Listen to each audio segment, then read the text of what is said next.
Hey everybody, welcome back to another episode of Mirror Musk Lifeforms. Jay Moe, aka the Road Warrior, aka the man of God himself. And I just want to say for the record right now, Jay Moe is a king amongst peasants. He is a man amongst boys.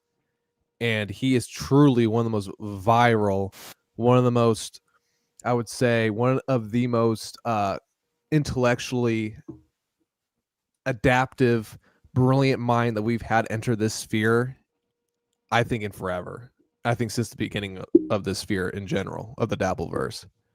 So I just want to say, J Moe, you are a king amongst men, bro. Right off the bat, right there. Yeah. So me and Mir got this idea to do this life forms on Jay Moe, and it's funny because like Jay Moe is like kind of like a friend of the show, like Yes. co-host type dude. So like he's on the show a lot, and like he came on, but like in the last like couple weeks, but really his whole career that only spans like 9 weeks. Like he's blowing up so big, he's basically past us. So like we thought it'd be funny to do like, oh shit, like how did he go so viral so quick? Because he was a new streamer just a couple months ago, and now he's like, especially in the last week, everyone's like, the streets are screaming Jay Moe. Yes, dude, you can't book him. It's going back weeks, right, Dan? Like you were saying off air, dude. He's booked, bro. Yeah, I mean, we're talking an 8-week ascendancy from the depths of, Z-list, Dabbleverse to J Moe is him. J Moe is risen. He's the Messiah. He is everything about everything right now. He is in control. J Moe is not in the Dabbleverse anymore. The Dabbleverse is in J Moe at this point. He's the Matrix, bro. He is running things. And I'll tell you, man. So we were talking before the show, Chow and me, not to tap ourselves on the back, but we'll do it a little bit. Yeah. We saw the talent right from Jump Street. There was something about this guy that was different. It's kind of like when Dr. Dre saw Eminem at the Rap Olympics. Like he just knew something was different about this cat. Yeah, there's something different about this white boy. And he's doing his car. He's dropping science in his car at 7 a.m. before he goes into Hobby Lobby or wherever he works. The grocery store. As a bagger. But he's throwing daggers. And the way that he made an impact was all the gatekeepers and the ball washers right off the bat were getting all touchy about him. And when you see that, when people start questioning that right off the bat, you know that you're making an impact. And then just last week, I think, use the Eminem analogy one more time. What happens if you get your one shot? You get your one shot to go to the top, and he took it, man. He had Felicia lined up, ready to go, and he fucking blasted her. He blasted J Moe, got her with the faux, right in the scope, man. He took her down so hard, and now he lives in infamy. J Moe is infamy. J Moe has risen, and he sits at the top of the throne. He has ascended to the levels, the lofty place that very few of us can get to. He's lapped the field. He's above us. I mean, he's definitely above me. J Moe is like next level. So, kudos to J Moe. I have nothing but respect for the gentleman. Well, yeah, Dan, like you said, we kind of saw it early on. And I deemed him early on a destroyer. Like that's just the word that came to my mind when I saw his shit. But yeah, you just saw, I have fresh on my mind another JJ McCarthy after last night with his aura. Yeah. I'm just thinking like J Moe, that JM aura is like, it's very parallel, like where first time you see him, you're like, all right, that guy's a leader. That guy's here to like take over, no nonsense. And the way he approached it, like being the voice of the people, but then coming with a fresh take. We're going to get into it. So if you guys don't know, like Lifeforms is, we kind of look back at like the origins of these streamers, like how they got in the game, and like try to see like what they used to get like to climb, up the ranks. And also just like their personality, like who they are as a person, because I think that's very important as a podcaster or streamer is their personality. Can you relate with them? Can you trust their word? You know, a lot of those things are very, you know, are come hand in hand if you're a internet streamer, I think, you know, for the audience, because they want to relate with you. And that's why Jay Moe is so viral, is because he's such a genuine person, such a genuine man. And he doesn't troll. He doesn't, you know, he's not snide. He's not passive aggressive. He's very straightforward, and I appreciate that from him. And that draws a lot of people towards you, you know, and that kind of propels him above us, obviously, you know, because we're all kind of, you know, we're all a little passive aggressive, trolly kind of, you know, vibes here and there. He's a straight shooter, and a lot of people see that, and that has propelled him into the stratosphere of leader, of someone you can look up to, someone you can, you know, get behind. So, you know what, that's my guy. At the end of the day, you know, bullshit aside, I fuck with Jay Moe because he keeps it straight, and he'll let you know what's up. No, exactly, and that's what that I think that core thing.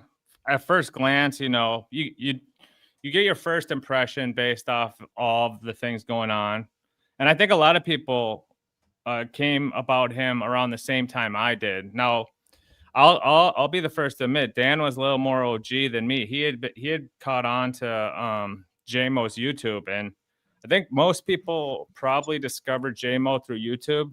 But he's multifaceted. Like, he's great on X. He starts beefs with everyone on X. Like, just goes on tirades, like fighting with chicks and shit. It's fucking dank, bro.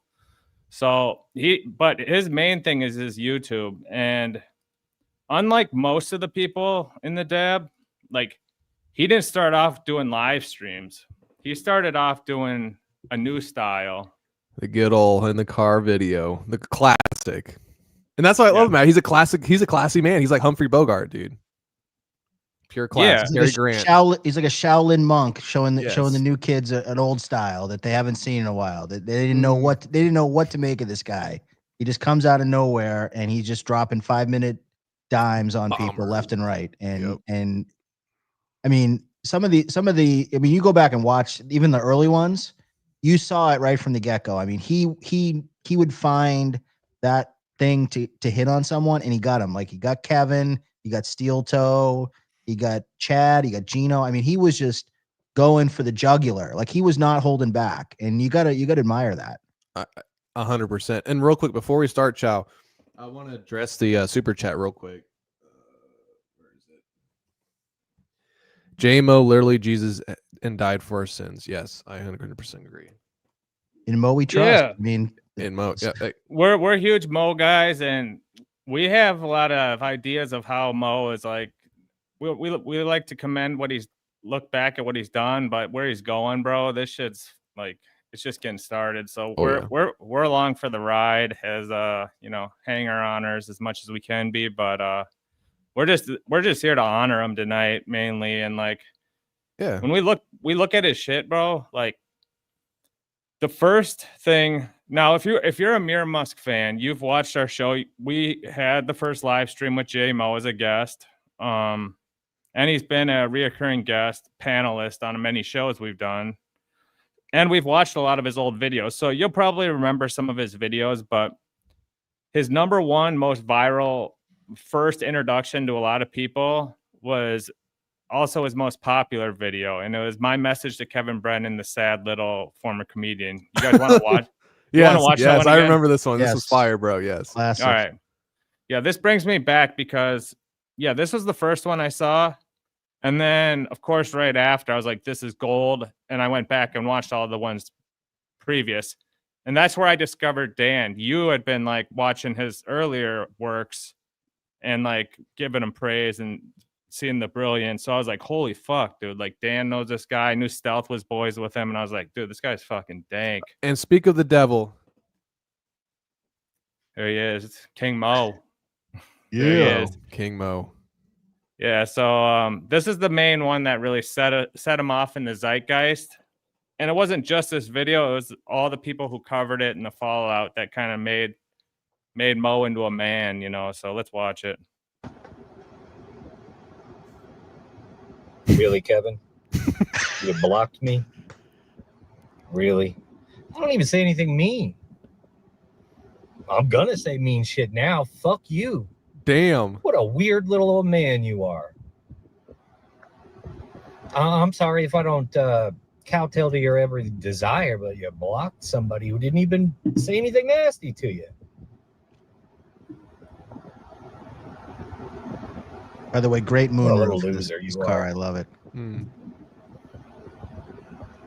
Anyway, nobody's clamoring to get on your little shitty show anyway. Besides I'll be Karmic. upfront with you. I'm not interested. Not a single person I know goes, oh my God, have you checked out MLC lately? Nobody. It's facts. Yeah, it's straight facts. Fuck you. You think you're hot shit. Let me tell you something. All that shit you talk about Bob Kelly. Bob Kelly's a better comedian than you. Damn straight. Let's just start there. He's a better comedian than you. He's more active, clearly, than you are. He's sold more tickets. He's made more money. He is better than you in every possible way. Same as your brother Neil. Better than you in every possible way. He set You that up carry on good. scream. Yeah, he did. You That think was he's just gonna perfect. hit him with the bob, but he comes over the top with Neil, and that's when you go low, right below the belt on him. Ooh. See, I think he's actually Moe's. It's the other way around. That the Bob Kelly in-depth hit hurts. No, that's hurt. That hurts. That hurts Steve. Brennan more than Neil, because he's heard everyone say like, "Oh, Neil's Oh, yeah, got that's more true. money than Good you," point. but Bob Kelly is like The lore of funnier than that. you and better than you, like Yeah. because he's still low level, you know. So And Bob Kelly, He's like- he claims Bob Kelly tanked their show on his program. He will always say that Bob Kelly didn't put enough time, money, resources in for his show to be successful on his program. So he hates Bob Kelly for that. And Bob Yeah, Kelly he's also so bitter about that. Oh, He's bitter huge. about that whole show. and Bob Kelly put him up against the wall too. Bob Kelly didn't play that shit, dude. yeah, that's OG stuff. But yeah, so he brings that up.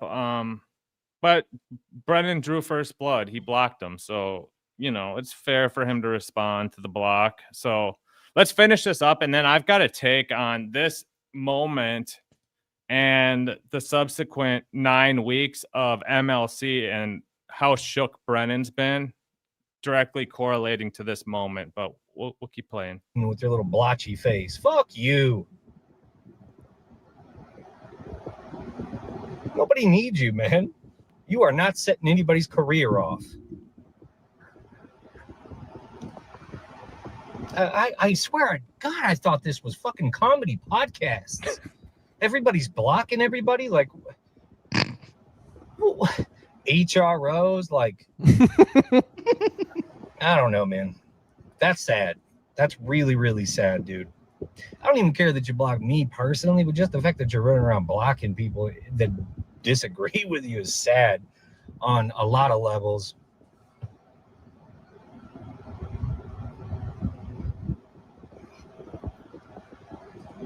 Fuck you, I love Kevin. the I hope your silence. wife takes the house. I love that end and that silence. There we are. Fuck you, I love Kevin. the I hope your silence. wife takes the house.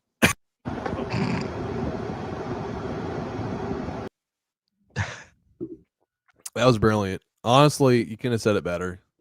I came out of that episode with a lot of mophoria. I was feeling it. I was feeling it after that one.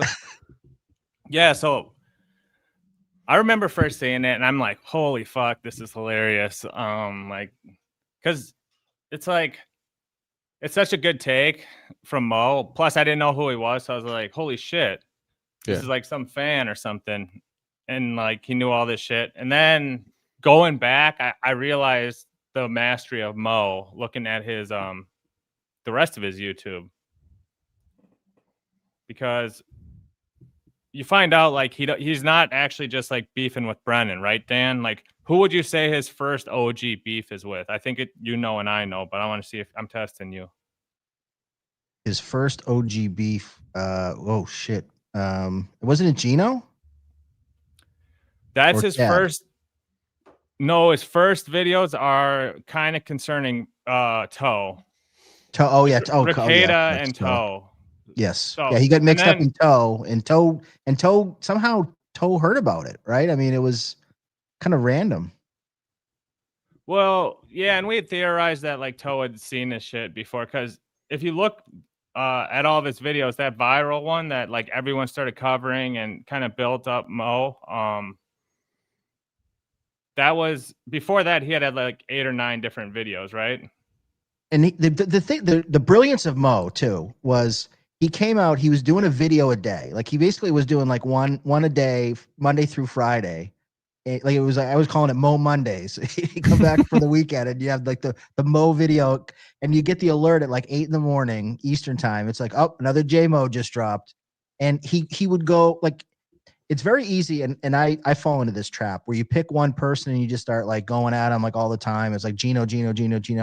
But Moe was going like each day, it was like a new body was getting buried. Like it's Ricada one day, Steel Toe the next, then Zumok, then MKE. Like he's just going down, lining them up, fucking like a firing squad, taking them down 1, 2, 3, 4, 5 during the week.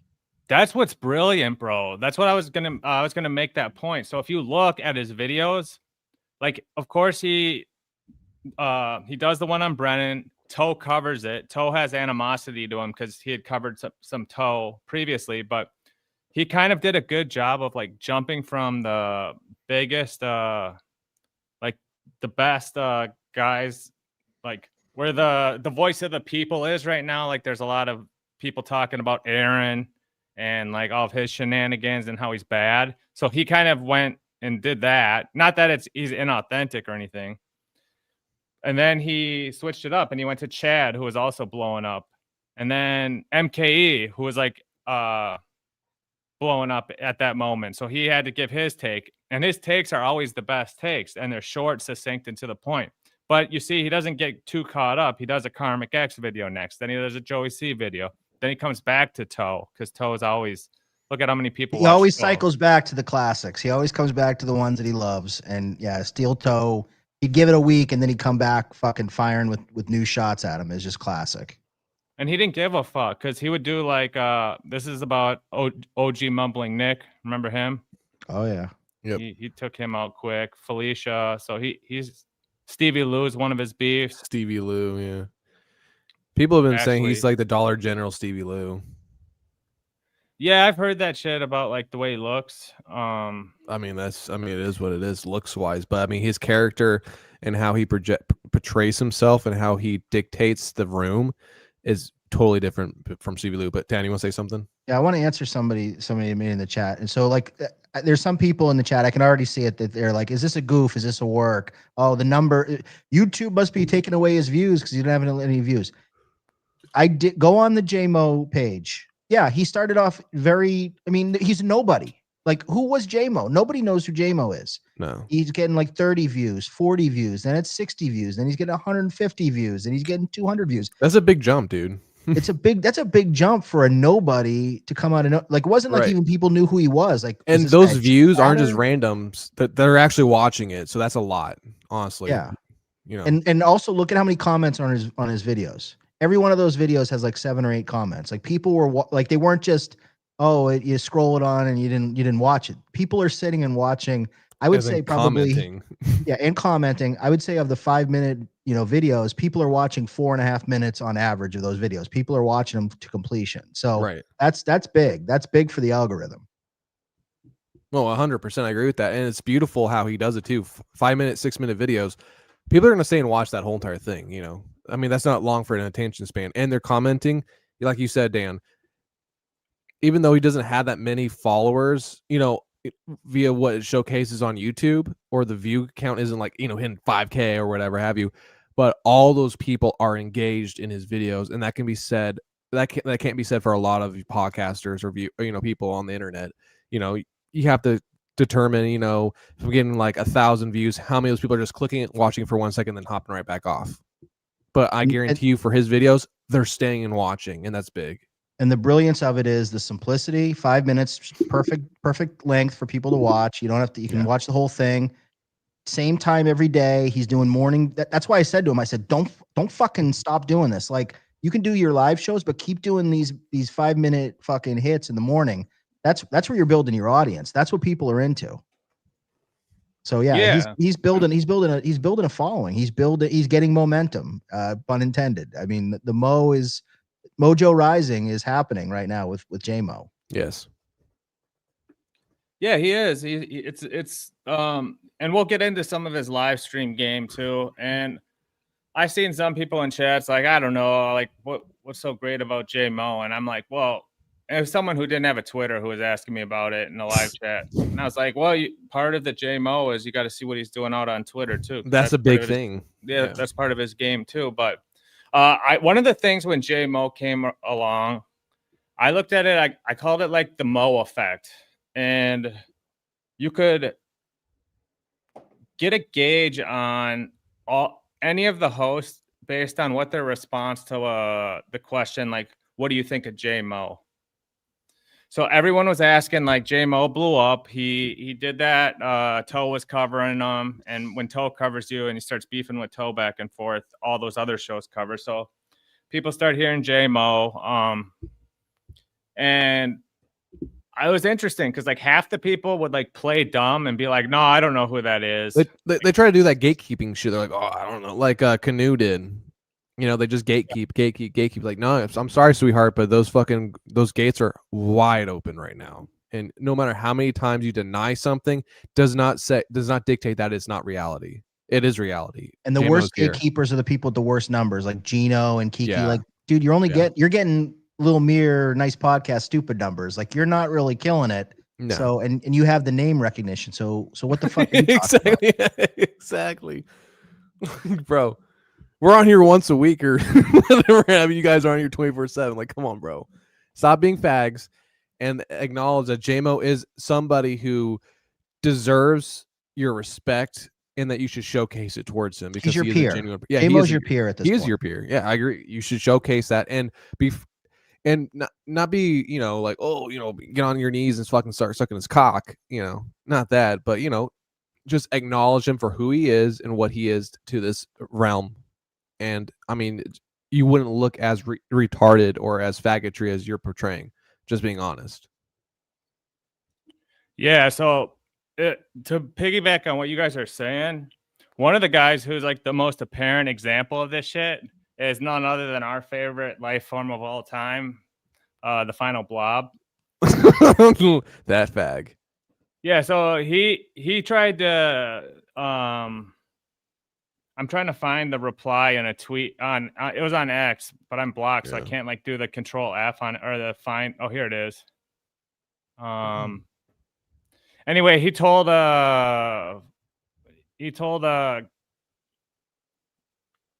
Jay Moe basically that like, oh, shut up, you're a new guy, like you've only been here this long, you have no right to speak on me, you know, like, yeah. And it's like, what, Final Boss, people have known who Final Boss is like for like since we did our show on him. Like, I didn't know who the hell that dude. I'm like, bro, like Chow and I have been here for fucking years. Dan, you've been here for years watching the shows, you know, being a part of the community, dude. Like, did you act like that towards Jay Moe when he hopped on the scene, or were you like, oh, this is awesome? Yeah, dude. No, like, I always try to be supportive of somebody new and like, hey, go for it, bro. Like, shoot your shot, man. What is the mental state that these people are like that? Explain that to me, Dan. Like, what is that mental state where you have to be so degrading, so against anything new at any juncture? That isn't, you know, obviously, you know, something negative. It's classic gatekeeper mentality. And it happens a lot in these internet cultures and communities. They get very insulated, whether it's Discord, whether it's YouTube. And they don't want everybody's afraid of new people. Like they're going to disrupt things. And really, what they're afraid of at the end of the day is they're afraid of losing their spot. Yeah, because they know that on talent alone they can't compete. So they need their spot. So the more they gatekeep, the more that's a reflection of a soft underbelly that they're trying to avoid being exposed. They're afraid of Jay Moe because they see the talent. They see what we see. But they got to be tough guys and they got to play gatekeeper and your views, you're this. No, Jay Moe's on the come up. Yeah. Jay Moe's going like this. They're plateauing and they're maybe going down. Jay Moe's not going anywhere. Jay Moe is inevitable. And you can't stop the Moe train at this point. I mean, it has left the station and it's going to the top. That's that. That's beautifully said. No, I agree 100%. I think they're scared of being replaced, like you said, 100%. Yeah. So, Are you breaking? Sorry, I was trying to find something, but are you guys breaking down anyone in particular, or just like I just say in general, dude. What I've been gatekeeping? watching, what I've been watching from the comments, what I've been reading, what I've been seeing, what I've been hearing. You know, all the 3 taboos. There is a lot of animosity towards this guy, and Dan explained it beautifully. They're afraid of being replaced. They're afraid of another chatter coming into the realm and usurping them and showcasing, hey, you know what? You're actually not that good at what you do.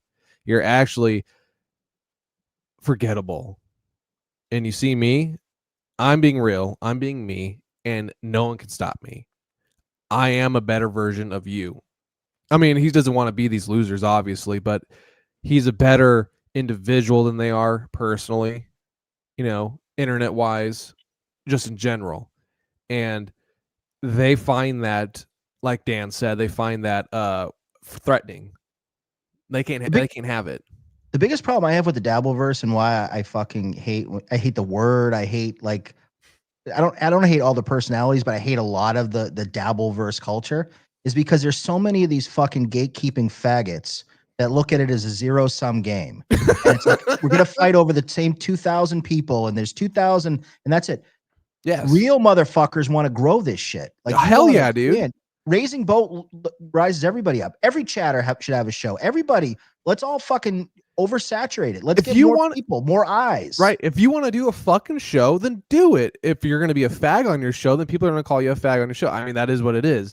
But if I mean, it's like people are like, oh, well, you're a faggot. It's like, dude, obviously if that person's portraying like a faggot, they're a faggot. No one's going to want to watch them, you know. But if you continuously do what you're going to do, continuously do what you're doing, and you're an honest individual to some extent, at least, people are going to want to watch. Jay Moe could get eyes outside of the Dabbleverse. Jay Moe is talking. He's an everyman. Like, that's what you want. It's natural selection. You know, if it's bad, it's bad. It's not. It's gonna flounder, and then it's gonna sink.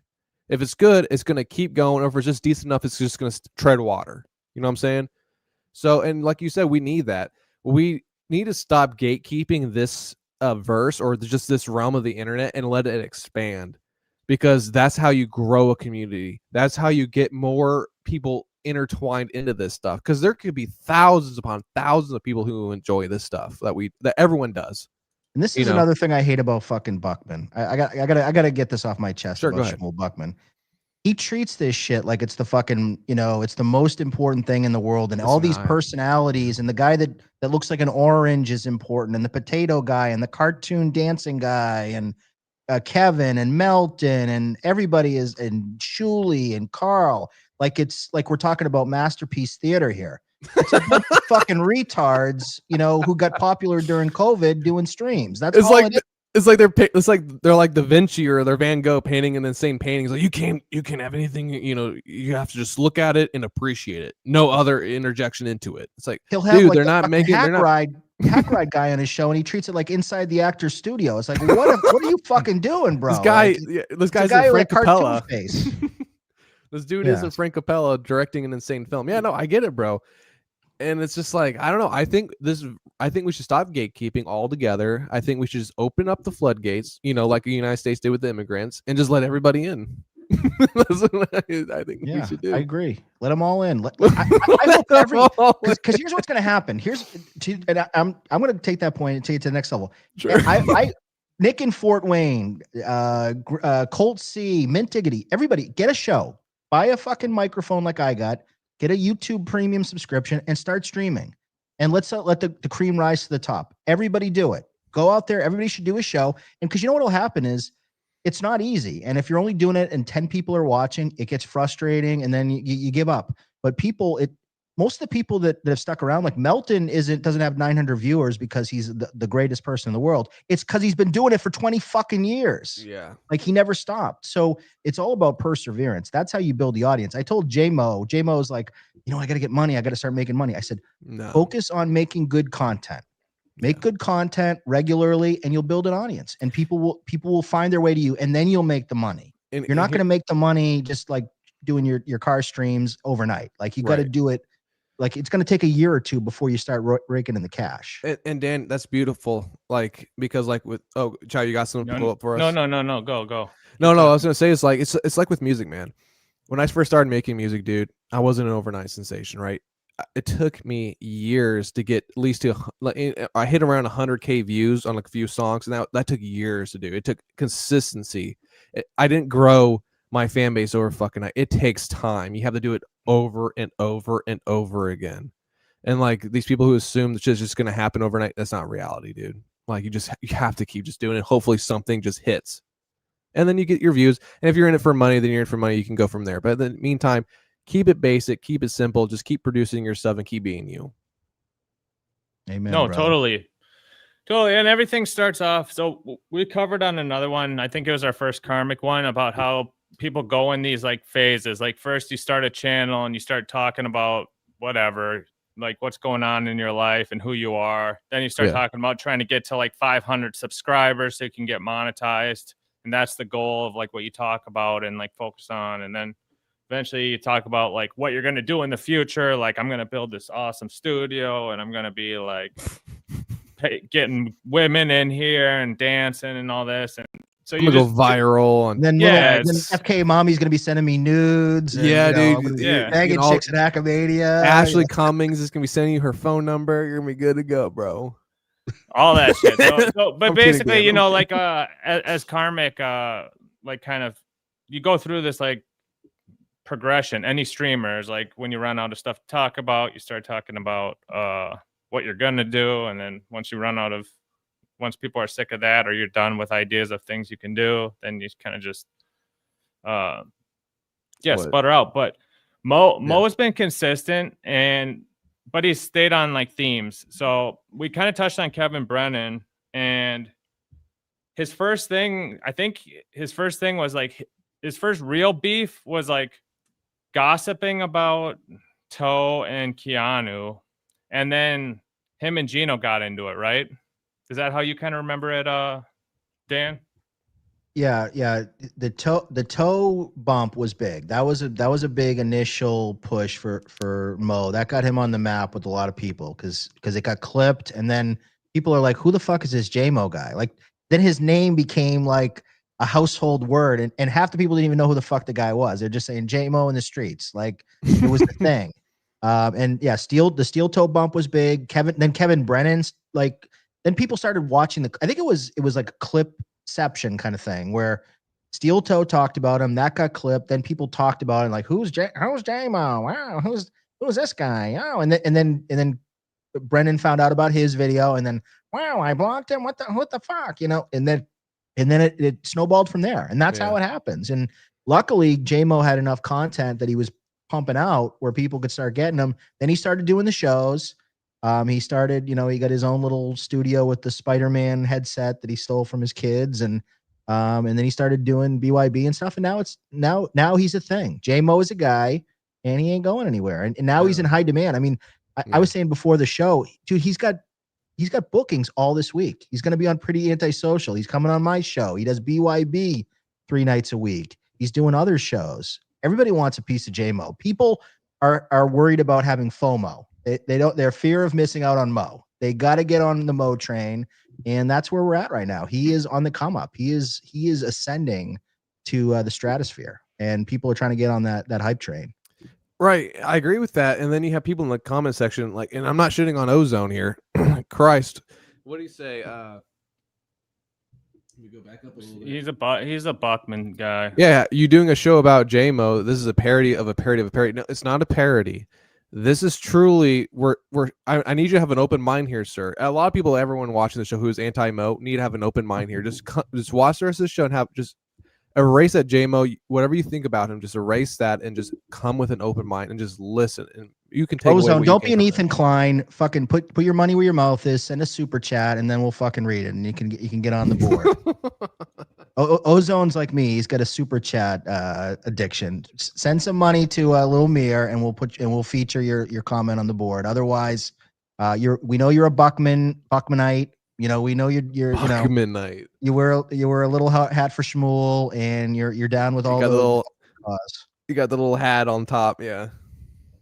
This isn't monetized. Yes, you're monetized, aren't you? Yes. Yeah. Well, this is monetized, Ozone. It's on, brother. Dumbass. Send $2. Be a man. $17.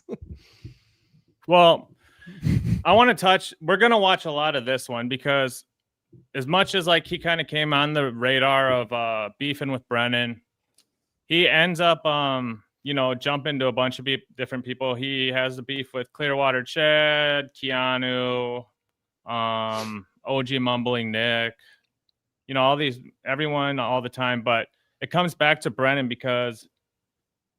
partly because of what happened last week, but also like from that day that first video dropped, I think Brennan's been shook from Moe, and like I swear, like Brennan's like he's like scared of like fucking Jay Moe so bad, and Jay Moe knows it, bro. So, and what happened this weekend that I caught that's epic is this right here. If you want to watch some of it, we could just get right into it. Let's do it. This is great, bro. They went on SNL's. So what happens here is Jay Moe is sniping MLC, and Mint Diggity, who's like an OG Jay Moe mindset Shout out guy. Mint. Yes. Yeah. He was here for Jay Moe Summer. He was around. He was leading the charge. He saw the vision, but what happens is Mint Diggity super chats Brennan. We'll see that, and just his reaction to everything and how like abruptly he shuts everything down. It's incredible. I've never seen anything like it, and I just know Moe has been pressing Brennan, and like not like in a try hard way, like I want attention, in an like, honest way, in an honest and real way. Yes, to the point where like Brennan's like he's having like deep thoughts about like what the fuck's going on, bro. So I say we just watch some of this. So Jay Moe car streams, amazing X tweets, but also he started getting in the live game, and he actually is probably the best sniper I've ever seen. He's better than Zumok. He's been sniping. He sniped some of this. He sniped some of MKE. He did 4 hours in the middle of the night, Saturday night. Whole stream's great. As you can see on the bottom there, MKE ends up coming on. That's awesome. So we're gonna GI Moe throws on the ghillie suit and he starts fucking sniping them from the mountaintops. Like he is taking them out one by one. He's got you in the crosshairs at all times. Great sniping the last 2 weeks. Yeah, so let's see when people start getting in the chat. I think this is when I came in, so let's see what he's saying. Hey, Thompson, do they have a lot of clowns in Puerto Rico? I don't know, but you know what I do know is the clown thing is very popular with Latinos. At the very least, Mexicans. I know they love those little homies, the little clown homies. The little homies. I don't know if that reached over to Puerto Rico. They're a different kind of good white man. They're island Latinos. That's different. So he's just riffing on some educational shit. I think I should have timestamped this, but hey, while you do that, I'm gonna do the super chats. All right? Yeah, I could do the super chat. I'm gonna find it because I think I chatted. Please don't feature this comment. No problem. Chow calling me a Buckman guy is the most disrespectful thing ever said to me. Also, Moe will be on MLC soon. Watch. Well, Moe, I mean, he might be, but Moe says he has no interest in doing it. Like, and he talks about it in this. This is the thing with Moe. He's always consistent. So he's gonna get tempted, though. I know the temptation of Moe is coming. We know it's coming. He's gonna be tempted to kind of go to the dark side, but like a Karmic. Yeah, no, look at Karmic. Oh my, well, he'll never be Karmic. Karmic is like a beta male cuck. You're right. Totally different person. My bad. I think things. Jay Moe's an alpha. Don't get me wrong, but he's going to be tempted at some point. So I think when we watched that first video and he said, "No one has any interest in going on your show. No one cares." I think part of it was Jay Moe was like, "Hey, I'm not. No one wants to, and it's absurd that I would even be offered." Like, because at that time he wasn't streaming or doing anything. He was just making little reaction videos. But I think at this point, because of all the fear of Moe and what's happened in like the last 8 weeks and how Brennan's like basically been shook out of his mind, I think now Moe has got the higher ground as far as like they're, weighing balls against each other. So I think Moe might come on, but it might be like how he, used his mental and, intellect to outwit Felicia. I think he's going to do that to Brennan if he comes on. Oh, so. I guarantee it. I mean, Kevin Brennan's like a retard, so He thinks hence- Norm's funny. By that theory of like now Mo is willing to go on, but only to like set Kevin straight, that intensifies the fear Kevin has, and he won't have him on. So that's my theory. If for the super chatter. All right, let's keep going. All right, there you are. Nice podcast, stupid. So Balls I think deep. so balls deep with Jay Moe is like inside callback. lore. Yeah, because we dropped balls deep. We told Karmic Jay Moe was balls deep and Felicia like a month ago. It's great. Oh, we're just do a job. He's not. No one's paying Doom. balls to deep do a with job, J though. Mo. Yeah, Again, I don't know, Doom. but this I know is- the this is Clippers just- are not going to be at the behest. this is of just fucking sad to Pat see, Dixon. man. Broke Pat Dixon. Again, if Dan, you know, I make all the money. Dan, you know that Kevin Brennan is afraid of me. I actually was saying that as a joke before, but he's actually scared of me. He It's is. insane. He knows Mo. Right? Mikey Like, Goof it's said it. He insane. knows. KB knows that Mo is built different. He knows that this guy is not like the average clown. Yeah. He Never knows Yeah, he's black controlled. packer. Right. And it's like he can't be pushed around just by like yelling and shit like that. Like I think he knows like Mo doesn't matter, you know, so let's keep going. But yeah, now like Mo's like he's finally realizing it because he had kind of like I've been saying, dude, he's like acting different and everyone's kind of seeing it about Brennan being afraid to like mention Mo or bring up super chats talking about Mo. But then after Jay Moe went viral, double his second viral for the Felicia thing. Now Brennan's like trying. It sucks because like it was me, MKE, and Jay Moe with Felicia, and Brennan like I don't know who he was mad at most in that whole thing, but like he kind of had to say like Mo did good. I guess I don't. I couldn't really. Can I follow just that whole speak thing. about that? Yeah, that episode? please enlighten people on that. Because that didn't make any sense. I didn't even know. I didn't even watch it. So yeah, go ahead. Okay, so Chow, you were in the middle of it, so sometimes it's hard to tell. Like what I mean, obviously you knew the vibe of what was going on. You were in it. You were balls deep in it, so to speak.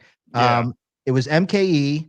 It was you. It was Jay Moe, and then Felicia came on, which she can't. I don't know how you pulled it off, but I guess because MKE was going to go on her show and vice versa. So somehow he got it on.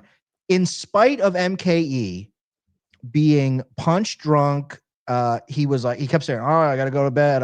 Like he was doing everything to cock block the interview and fuck it up.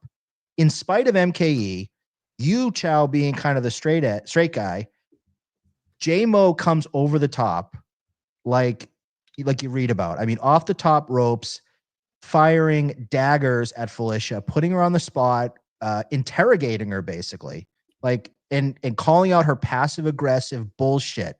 Which the problem that Felicia has and why Felicia's even a thing right now is because Kevin fucking Brennan has been enabling this crazy bitch for 2 years now to spout her bullshit. She's fucking insane. She's a psycho ex-girlfriend.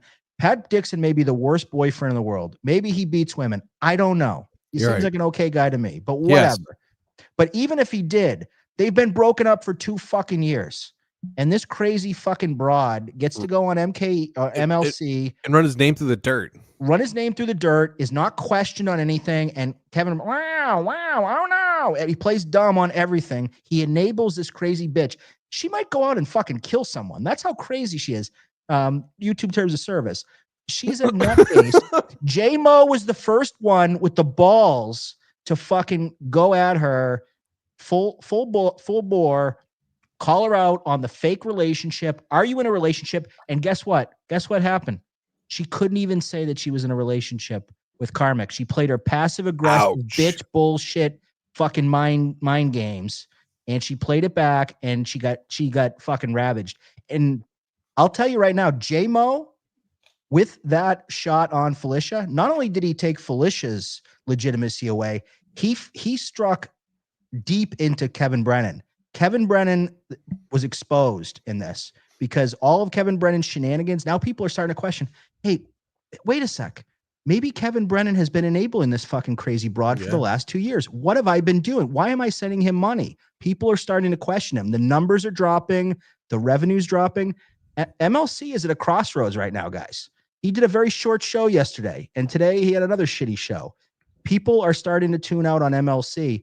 He's in trouble, and it all goes back Jay Moe. to yours, the man that we're talking about tonight, the man, the myth, the legend, Jay Moe. The Road Warrior. Jay Moe may be taking down MLC. He's already struck with some pretty strong salvos. We'll see what's next with Jay Moe, but I want to see what happens next. Yeah, and we'll keep playing here, but I want to clear up something from That's this cap. night because Felicia and MKE come on the stream, and okay, so that stream that me and MKE did that night, MKE's like, he's so afraid of Brennan. Like he's like was blacked out and doesn't remember anything that happened, which I don't think he was even that drunk when we started. Like, or he's just like trying to pretend he's doing the playing dumb thing. And same with Felicia a little bit. But so what happened was you can go back and watch the stream if you have a membership to MKE. But what happened was the night before, Karmic went on like 2-hour rant on like MKE. And MKE was in the chat sniping and like just saying shit to make Karmic go mental. So we were like, that was funny. Me and MKE were DMing about it. And he's like, hey, if he goes live again tonight, would you want to come on with me? And I was like, yeah, maybe. So like a half hour before he went live, or when he's got the notification, he DM'd me. He's like, hey, I'm gonna quit gaming and start a new stream if you want to jump on. And I said, yeah, maybe for a bit. I'm watching football. And then that was it. Like that was all of it. I think even in that stream, he asks me like, should I send Felicia the link? And I'm like, like, I don't know if it's really worth it. I'm kind of like half paying attention to you, half paying attention to the TV. Like, I don't know, like whatever you want to do, go for it. And that same motivation to me was like, why don't I just bring Moe in? Because he can do all the heavy lifting, because he has more beef with Karmic than I do. So that was it. But basically MKE had invited Felicia. I had already been on the stream before Felicia showed up. Felicia came on. I ended up leaving to go switch my laundry, and I came back, and then me and Moe and Felicia and MKE were on.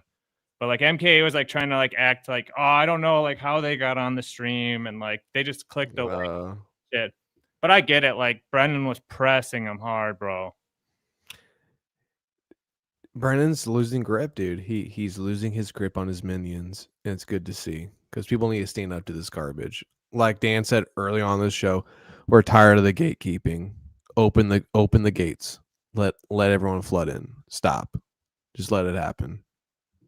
Now, before we get back to Moe, with this arrangement that's going on with Felicia and Karmic and Brennan, someone had floated this to me, and I want to get your guys' read, but like Brennan has been like super pissed about Karmic and Felicia like hooking up, and he's always asking them like intimate questions and personal questions about it. Like he's like super into it, but then he's also mad about it, it seems.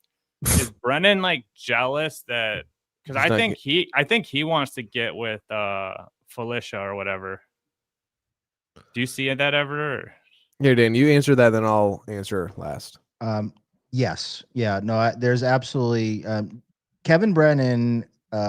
He always well, first off, let's maybe get one thing out of the way on Kevin Brennan. Kevin Brennan is no longer with his wife.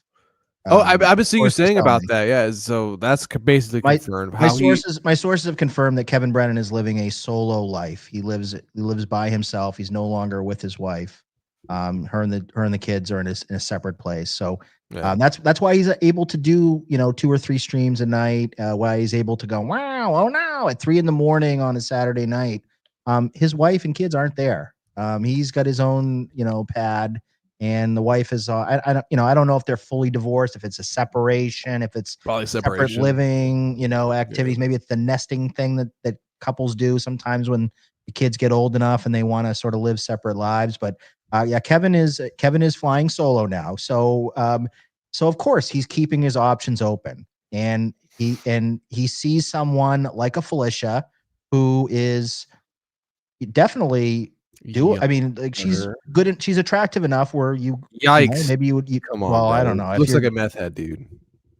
she's not my type, and I'm happily No. married, and I think most of us on this show are. So I have no interest. But if I'm Kevin Brennan, he's keeping his options open. He knows it's easy pussy that he probably can get. It's the same thing he did with Ari Jane, and he got pissed off about that. He got pissed at FKA mommy, kind of blew up his spot and got him in trouble with his wife. He's always doing stuff behind the scenes, sending DMs to ladies. You know, fucking creepy, decrepit old man. you know, he's a horny old man, and he's keeping Sarah his options Silverman open. got it. You can get it too.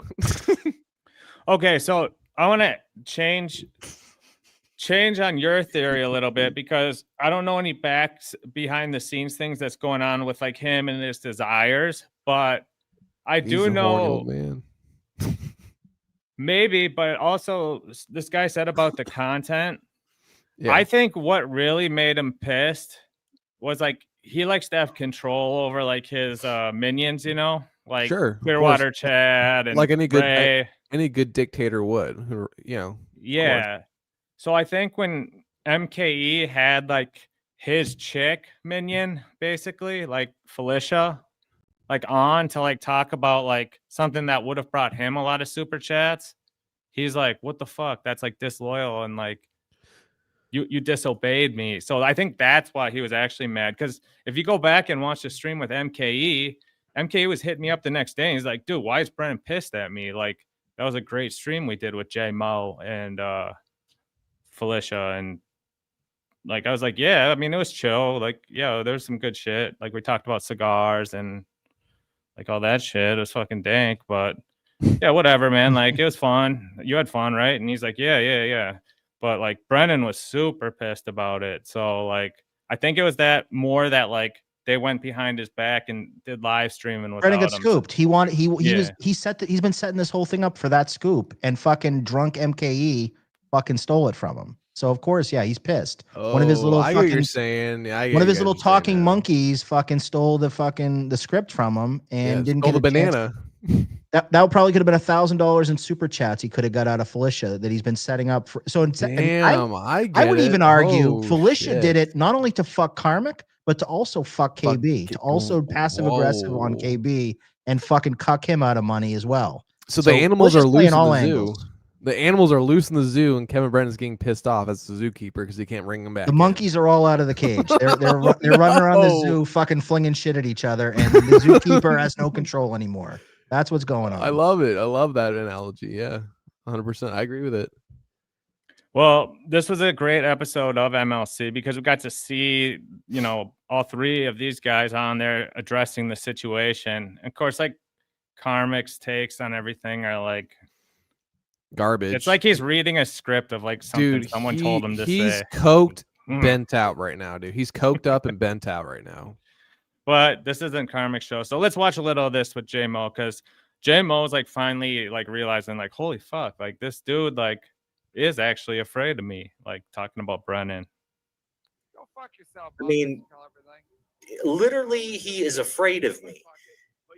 I've never seen it. And then I want to also shout out to I want to shout out Shade's Cow because she said something in the BYB chat, and I said, "Wow, that actually makes a lot of sense." What she said was that Kevin Brennan was talking to Karmic last night that way only because he watched me do it to Felicia.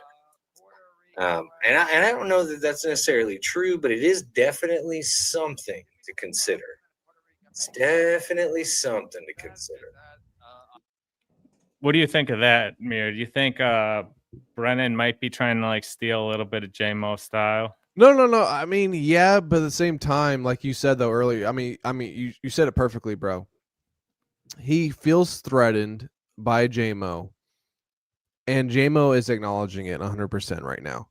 And I mean, it is what it is at this point. Once you become a thing for so long, you can't go back, or else you're going to start losing more of your audience, or what have you, and then you're going to be made to look like a bitch. Look what's going on with the war with Ukraine and Russia, with the U.S. We can't just say, you know what, Russia, you're right. At the end of the day, take the land, take this, take that. it's over. Because then you're going to be made to look like a bitch because you folded, and you can't fold. You'd rather burn the house down than fold. And that's what's happening right now with Jay Moe and Kevin Brennan.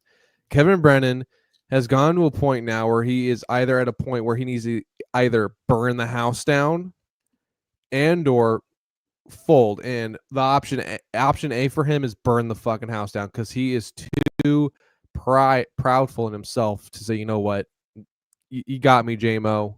You know, you're right, sir. And he can't do that. And then his talking monkeys. MKE is not a talking monkey in my mind, but you know, just for the sake of the argument, he's a talking monkey. They're coming out and betraying him. You know, his oligarchs, his generals are betraying him in the field of battle. That's not a good look, dude. And he's spurging over that right now. They're going towards Jay Moe's side, and Jay Moe is cultivating and building from it and becoming stronger. And you're Building seeing a real foundation, time. Exactly, on bro. truth. He has traitors in his own den, and he is pissed about it. But if he acknowledges that people are betraying him, that makes him seem weak. You get what I'm saying? Because then he seems vulnerable that people are betraying him, and he doesn't want to betray that.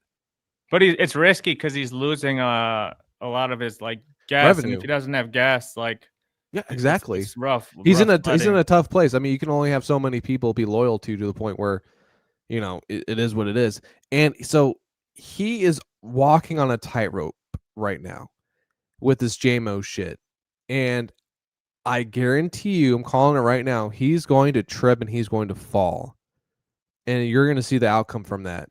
Either, you know what he will do when he does trip and fall? He will ask Jay Moe to come on the show and try to entice him, like Dan was saying, entice Jay Moe to come on and gently massage and talk to him and be polite, not polite, but, you know, be a little, you know, cordial towards him to the point where he feels comfortable. And then in Kevin's mind, turn him into hopefully another clown that he can use. But Jay Moe calls that shit out every fucking day, and he sees it a mile away. I just hope and I pray that he doesn't fall to that garbage that I guarantee you Kevin will portray upon him. Can I use a World War II analogy for this? Yeah, go ahead. Yeah, so Kevin Brennan, there. If you think back to World War II, if there's any historians in the house, there was a certain leader who started getting very paranoid near the end of his reign and was in a bunker, and he was only surrounding himself with yes men who were going to tell him what he wanted to hear. And people aren't at the gates; they aren't coming towards me, and just wanted those people. But even as it got down to the end, even though the closest people to that person, that leader, were trying to get, trying to talk to the other side, trying to, cut a deal, trying to, talk to the enemy a little bit, maybe see if they can get some lenience. And that leader didn't look across the battlefield at who was quickly approaching Berlin. And that person that's quickly approaching Berlin right now is Jay Moe. Russia. Yeah. Russia, aka Jay Moe. He is in the whatever the Russian tanks were called, and he's about to get to the bunker. That's what Kevin is facing right now. And these are the final days of the Kevin Brennan bunker. He doesn't have anyone around him but yes men. There's nobody that'll tell him the truth of how shit his situation is. And they'll betray him too. And they will betray, and they're starting to betray. It's like who's going to cut the deal first? Who's gonna be the one to turn their back on him first? And you can see the fissures are already happening. Yes. And Karmic will go down with the ship. He's gonna go down with the KB ship. Yeah, he's a loyal fag. Felicia will stab him in the back. MKE, he'll probably stay loyal. Stevie Lou will stay loyal, but everybody else, count them out because they're done. And if they see that Kevin has lost his marbles, they're gonna be the first ones to jump ship. No, I totally agree. Let's keep watching some of this just to get a vibe. I'm trying to look through some of Jay Moe's old posts, but fuck did I put it? Oh, there it is. Well, hold on. I see. They're not one of our states, but they almost are. Nobody wants to fucking. Oh, yes. Day trois. I'm over here now. Fuck this bitch. Absolutely. And you're more than welcome over here. And I prefer you stay over here with me and stay away from those terrible, awful MLC people. I wasn't Ugh.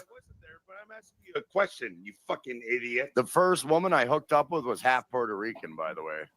And then how did it work out? that was How'd it work out? that junkie, right?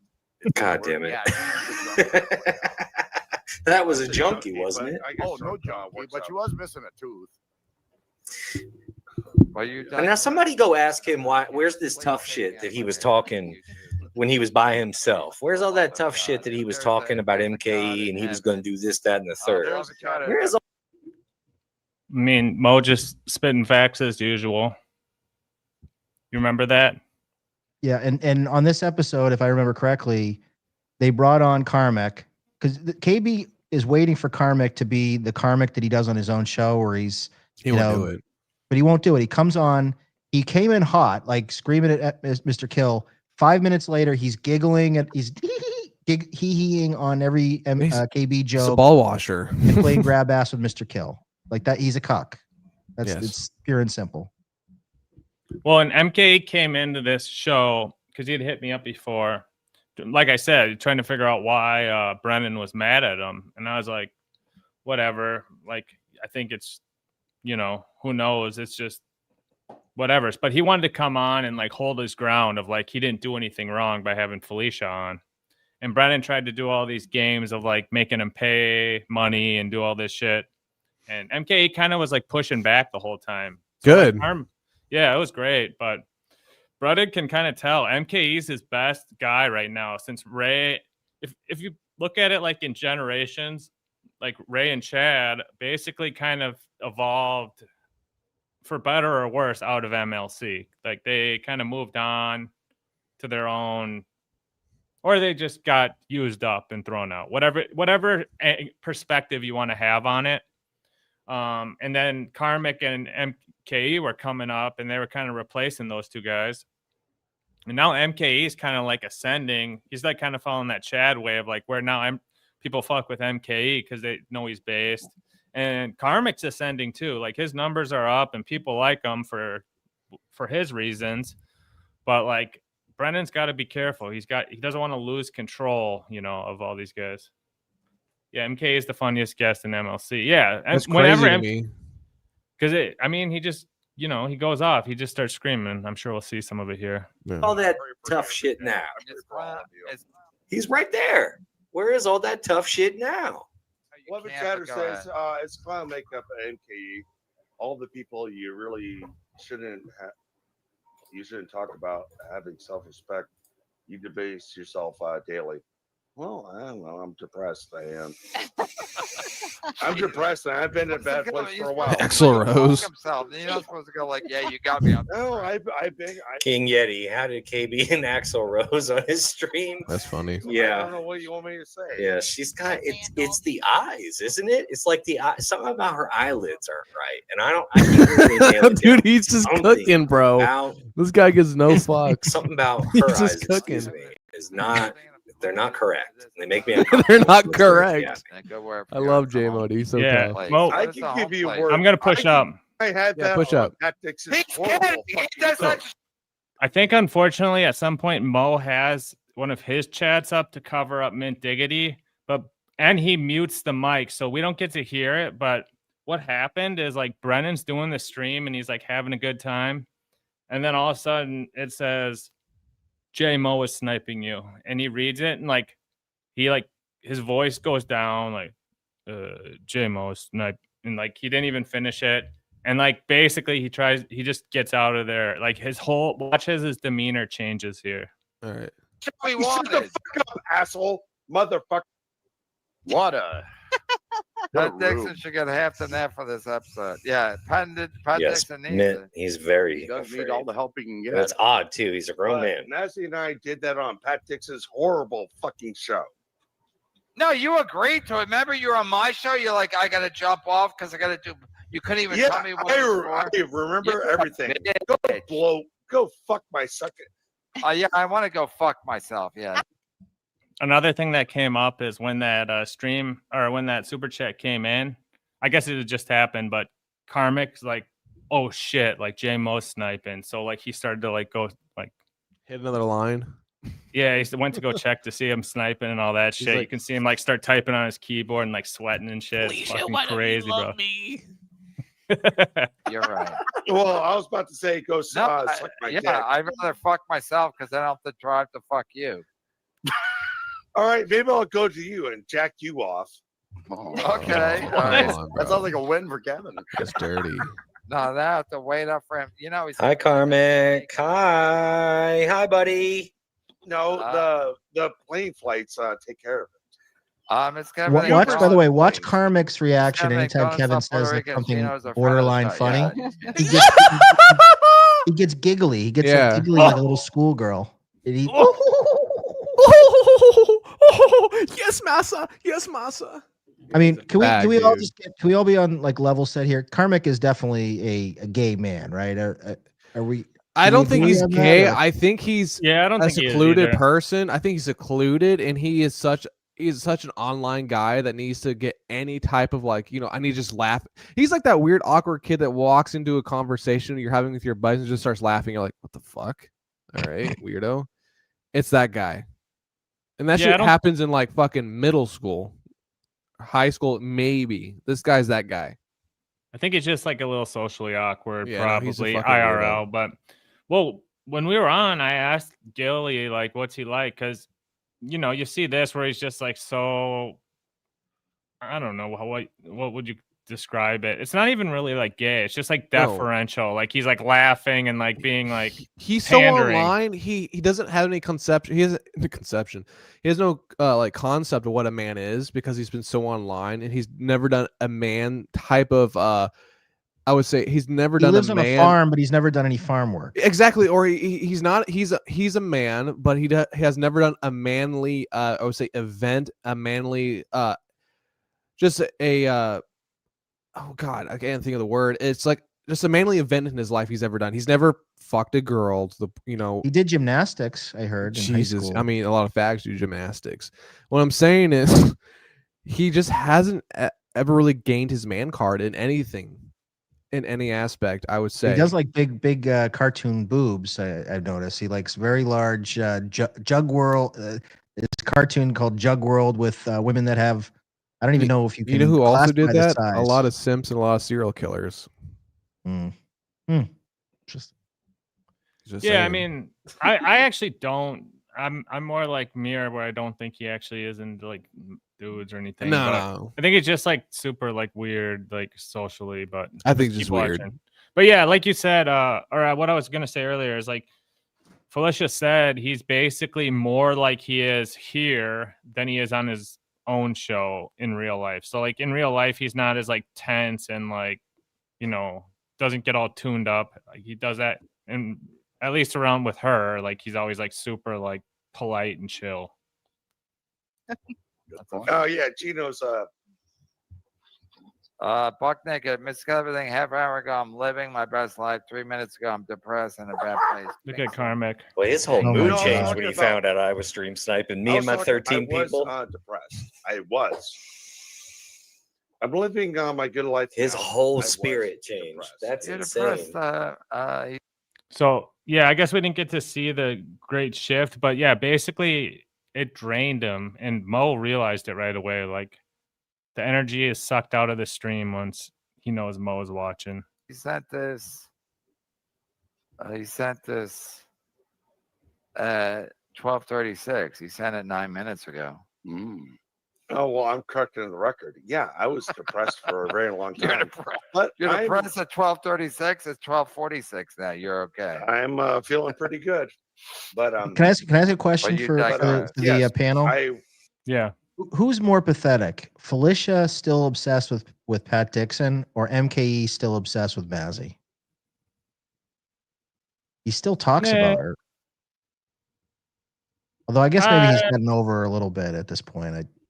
Yeah, and actually, we're not gonna probably watch too much of the interview, but yeah, MK, he's got hoes on deck. So I think that Oh man, yeah, he's got that blonde at work or whatever.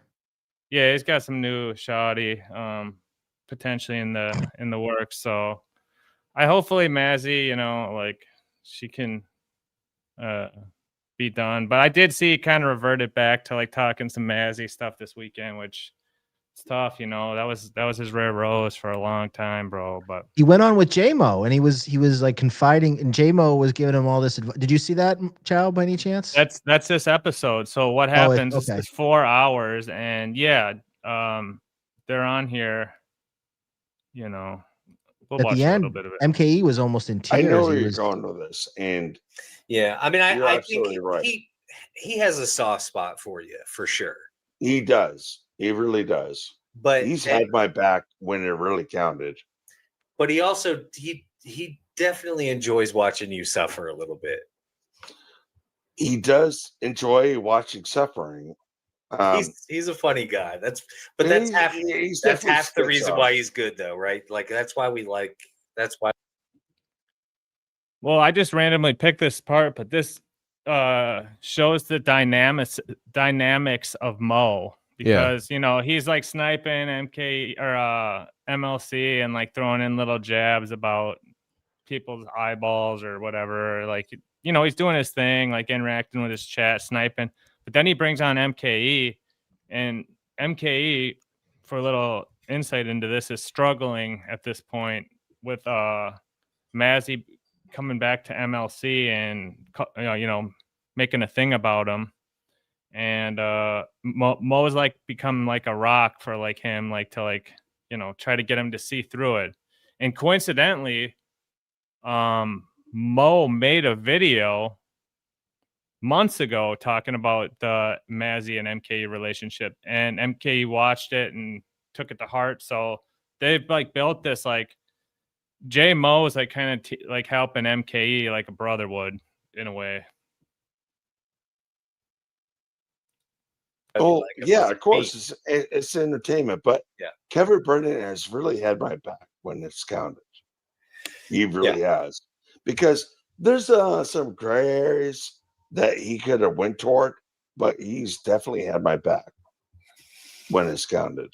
You know what? That's fair. I'll backtrack. He doesn't give a fuck about you because that's a bold statement. It's a big statement. To me. It's a big statement because I do have to agree. He's definitely has a soft spot for you, because otherwise he wouldn't continue to bring you on. So that's definitely fair, because he brings you on not just for the person who shall not be named from henceforth. He brings you on outside of that, right? But I'm telling you now, watch what happens when you don't say her name. It doesn't matter if somebody else, like if MLC brings her. So just more good advice from Moe. Let's see how this kind of ends, and then we can get back to like core Moe stuff. But this is Jay Moe's latest stream. So we didn't actually cover his first live stream. He's come a long way. Like he's got a much higher quality camera. He's got people to he's got guests now, and he's got like sniping capabilities. So he's becoming like a legit like live streamer too. So of course we're gonna promote Jay Moe and say go subscribe to the incorporation and all that type of shit. But let's see that how this kind of winds down. I don't mean to sound like a pervert by saying this, but some of my chat was saying it's like, younger women like older men, and it's like women and their. I swear, I just randomly picked a point to go to. I didn't know he was going to say that. Mid-20s or early 30s or late 20s or whatever. Yeah. And it's like, well, that's definitely younger than a woman I loved. I don't know. And I asked AI about some of this shit. It's like, yeah, younger women are apparently not attracted to men of their age. They want older gentlemen. Well, that's you know why. You know why? Because maturity. It's this new crop of girls. They don't have dads, man. Oh, I did see something about that. Yes, I will be based, bro. I keep playing Chow. Keep playing the rest of that. That's based. This is just fucking brilliant. Fucking brilliantly based. Brilliantly based. Our generation kind of started that. Not really started it, but the but like it was like it's increased exponentially since us, right? Because there was when you think about the amount of divorces, and then you also think about the amount of messy divorces that are By the way, this is popping like up 2 in the morning, right? now. When they're having So this like it causes it's heart to heart. It was like really late at night. That's when most men have them. What's funny is I popped on with MKE like around this point because MKE went live by himself afterwards and he wanted someone to come on to test his new EvMux setup. Yeah. So I went on and that was like at like 1 or 1:30. So this was probably like 3 or 4 a.m. Eastern time at least. Shit. This I think he started around 11 or midnight Central time. So because I remember popping in just to see what they were talking about, and I was like, dude, MKE usually goes to bed at like 9 o'clock because he's got the 13-hour truck driving gig or whatever. And he was he was all I don't know if it was because of the sauce or what it was, but he was up all night. It was crazy. Yeah, so MKE was saying that's kind of based. Like MKE was like researching like the prospects in the market for like women, like by talking to AI. It's sad, man. It's sad. It's so fucked up now.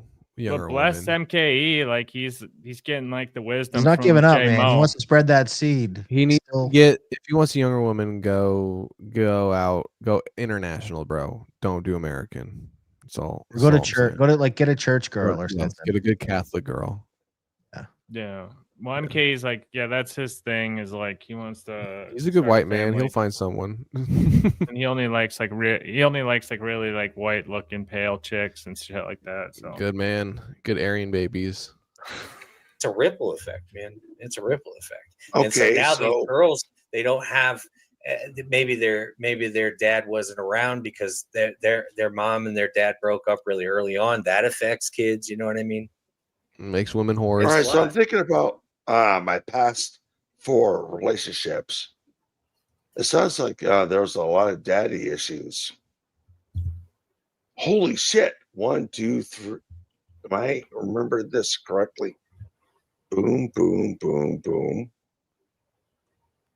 Was my at least past 4 relationships? They had daddies. He loves a damsel in distress, MKE. He loves coming to save the day. You go, man. Until they really drive you insane. Oh boy. Oh boy. Oh boy. Oh boy. Oh boy. Yeah. Until they start saying to you, wait a minute, you know what you should be doing? This is what you should be doing as a man. But you got to know what kind of daddy issues, because there's different shades. Daddy issues. Yeah. Did you hear about Karmic when they asked him about his last relationship, Chow? No. What? Well, yeah, I know a little bit about that. Yeah, so they asked him like, what was your longest relationship before Felicia? You want to take a guess how long his longest relationship was before Felicia? I'll guess. Since I have no idea, I'll guess. I'm gonna guess. Knowing Karmic, 9 days. Oh, wow, you're okay. You're not giving him enough credit. It was 1 month. He had a month-long relationship, but that was his only other girlfriend, like in his whole life. A 1-month girlfriend. Good shit. Man. He's 41. No, and I've heard him talk about that chick a lot. And yeah, I did hear him say something about 30 days. But is this a chick from the Res? No. This is the chick from Florida. Runaway? Yeah. Runaway. And actually, from the sounds of it, it was probably more of like they maybe like hung out a couple times. Hung out a few times. Picked her up at a bar and she slept over. Basically, yeah, she had nowhere to stay. Picked her up from the playground and said, "Your parents aren't around, right?" And she's like, "Yeah." She's missing her. Missing teeth. Something like that. Yeah. But hey, Karmic. Jay Moe dropping a lot of wisdom on MKE here, and it's incredible because just off the dome. I mean, these are 2 base kings with Jay No, they Moe are base. They're good 007s. Yeah, so I don't know if we really need to dive more into this or yeah. Let's talk about some other feats and accomplishments that Definitely. Jay Moe has splashed on us in his short, rise to the top of the dab. But this is one that like not a lot of people know about. But Do you know who Nikki Norton is, Lil Mir? Oh yeah, dude, she's hot. Yeah, Huge so I'd bang her. No, I'm not even Yeah. kidding. Everyone here, she's objectively beautiful in general. Okay, she is, and So- I applaud Jim on that. Nikki Norton was on X, and she started getting into like all this shit that She messaged us privately. yeah, she hit us up, but she started following Karmic, and she did this post like, to be honest, this would probably be my life if I didn't transition.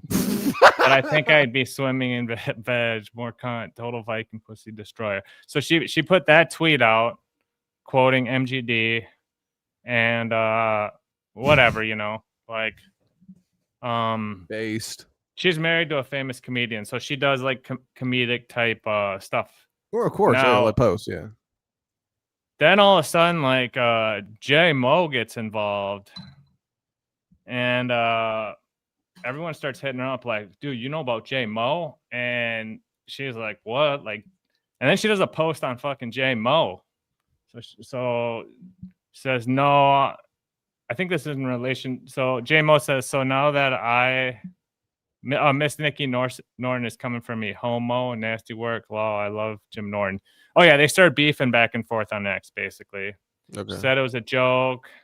The joke is that I'm a fag, and the word homo has been ringing in my head since birth. How are you comedy diehards this effing slow? I have no idea who you are, J Mo. I'm sure you're a cool dude with the heart eyes. Now, Nikki Norton's like studying J Mo, and like first it started off like a lot of people with J Mo, and they start like beefing online. But then now she started simping to J Mo. Now all of a sudden, out of nowhere, like this day, basically she just deletes her account and deletes all of her social media, and she's never been seen from since. So I'm curious, Dan, like what's your read on this shit? Because this was like a few weeks ago, and I've heard different shit since. But like you're more into like the Opie and Anthony and Jim Norton stuff, but like what do you think's going on? Did Jay Moe like, you know, get in this chick's mind too? Well, here's the interesting thing, and I don't know a lot about these tweets, and I was actually looking it up as you were talking about it, and she's since taken down her account or made it private or something. What I do know is there is trouble in paradise with Nikki Norton and Jim Norton. They were doing a podcast together that they had started. Once they got married, and they were having interviews and they were showing their New York City apartment. They haven't done a show, I believe, in the last 4 or 5 months. And they haven't really been doing a lot of appearances together. It's been a little bit quiet. There was some rumors that she was considering transitioning, and Jim Norton was not happy about that. He wants her to stay the way she is, the way she was built.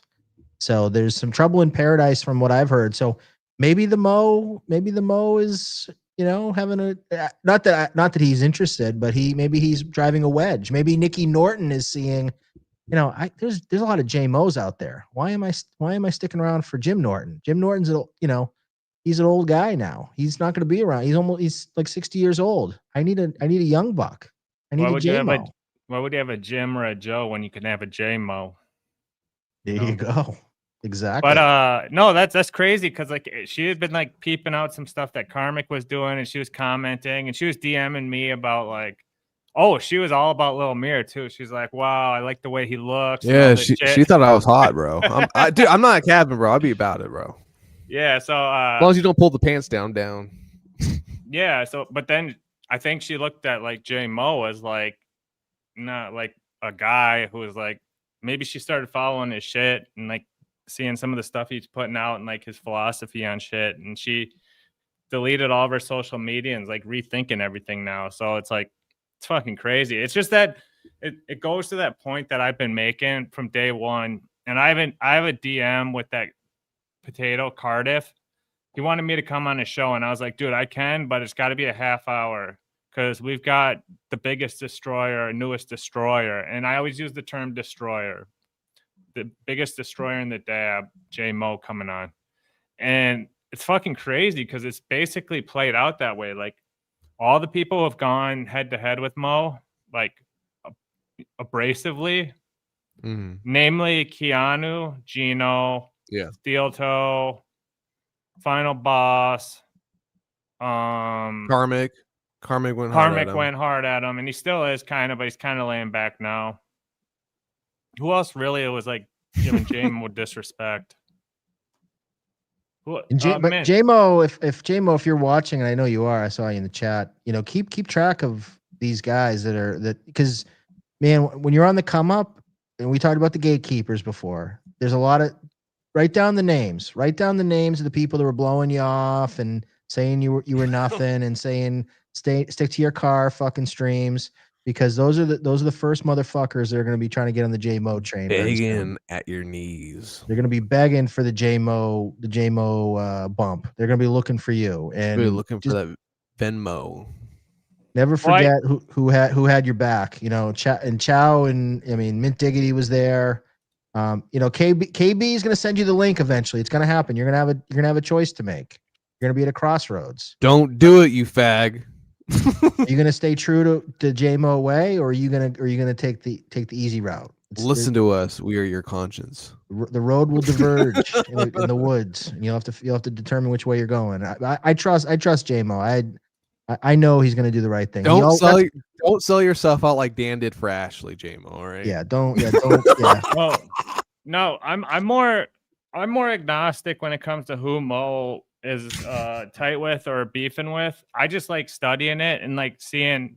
So like, what you'll see is like Moe he is kind of like I said earlier, like the prevailing like thought and like vibe of like the common people in the chats is kind of like Moe. Like he's not necessarily a contrarian, like, you know, like clowning on Steel Toe is like one of the biggest things, and that's one of his biggest things. So like me and Mir, we're a little more contrarian. We kind of fuck with we like Toe because everyone hates him, that type of shit. But he's more like the mainstream dab type take. But I think it's just his honesty and all the shit. But he's also not like super emotional about it, because he'll go after someone or call out some shit that's whack. And if the person comes correct at him, he squashes it. Like B Dabbler was like trying to no sell and like belittle Jay Moe. I probably have a video of it, but B Dabbler is notorious. He plays like this nice guy, but he will no sell you. Like you're going to. He won't put anybody over. He's like Hulk Hogan. He's not going to put you over. Like he'll play nice, but then that's not going to work for me, brother. That's the B Dabbler way. He's not going to put Jay Moe over. Jay Moe is going to have to get there himself. Mm-hmm. Yeah, so like you can see him like apologize and like kind of squash it, and I think he's done that with other people too. Oh, he has, yeah, 100%. I mean, he squashed it with MKE. Exactly. Well, and they never had like they had little disagreements, but he squashed it because he's a man. He's not gonna fucking blow it out of proportion. Like he's not gonna do that. One of the other guys who put him on big at the beginning, that he got a massive bump from, was Mersh. So we let's go Mersh. Yeah, I don't have any clips of that. No, Mersh in general, honestly. I think, what was that one clip you sent me, Chow, about can you play that one clip you sent to ATP and I about the Dabbleverse? Yeah, one sec.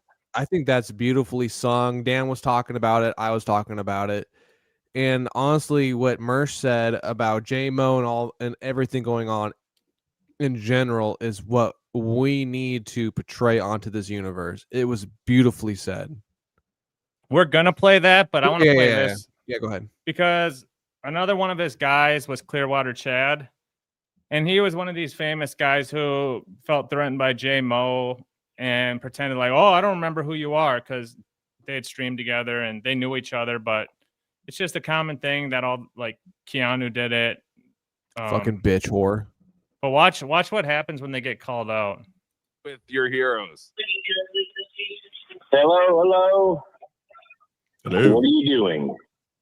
Nothing. What are you doing? What's going on? Is this Jay Moe? How's everybody doing this Wait, morning? is this the Jay Moe? It is. This is me. Wow. This is the Jay Moe. Hello. I'm honored. Shut up.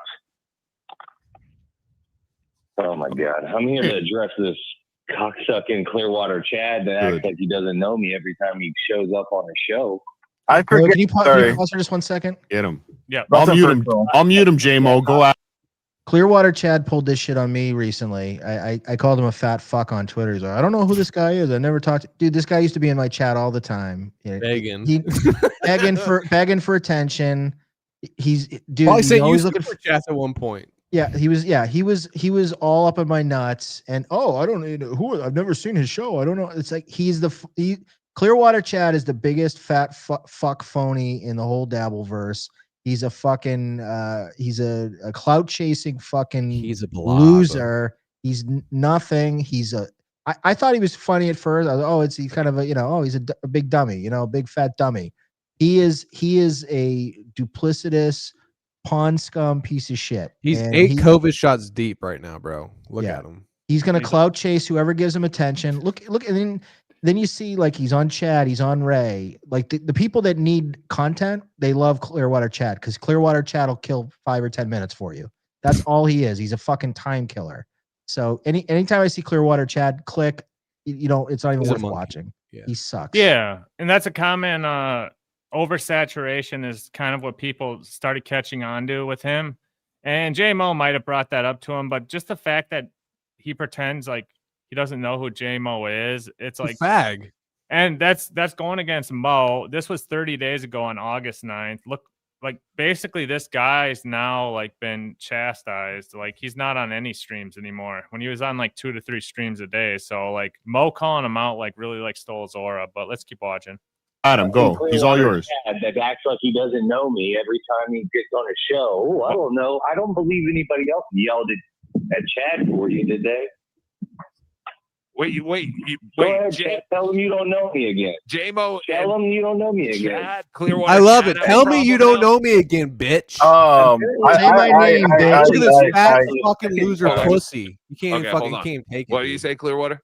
I have a very limited memory. Sometimes I forget things. I'm very sorry. I'm trying to get better. Yeah. He's sorry. He's trying to get pause better. Pause it for a second. He's doing this. It's right out of the Felicia playbook. It's this passive aggressive. Yeah. Oh, I don't remember. I don't know. Like obfuscate, deny, act dumb. Dude, this guy goes on every fucking show. You don't think he knows who Jay Moe is? Of course he lives for the internet. He was on Look at Chad him. Zumach's show with Jay Moe on video. Yeah, that's what Jay Mo's referencing. He's like, you were on with me and Zumach. So yeah. He's doing the wrestling move where you hit the guy with the steel chair and he doesn't even react to it like it's fake. That's what he's doing. He's no showing Jay Moe, trying to make him look bad, trying to make Jay Moe look like not a guy.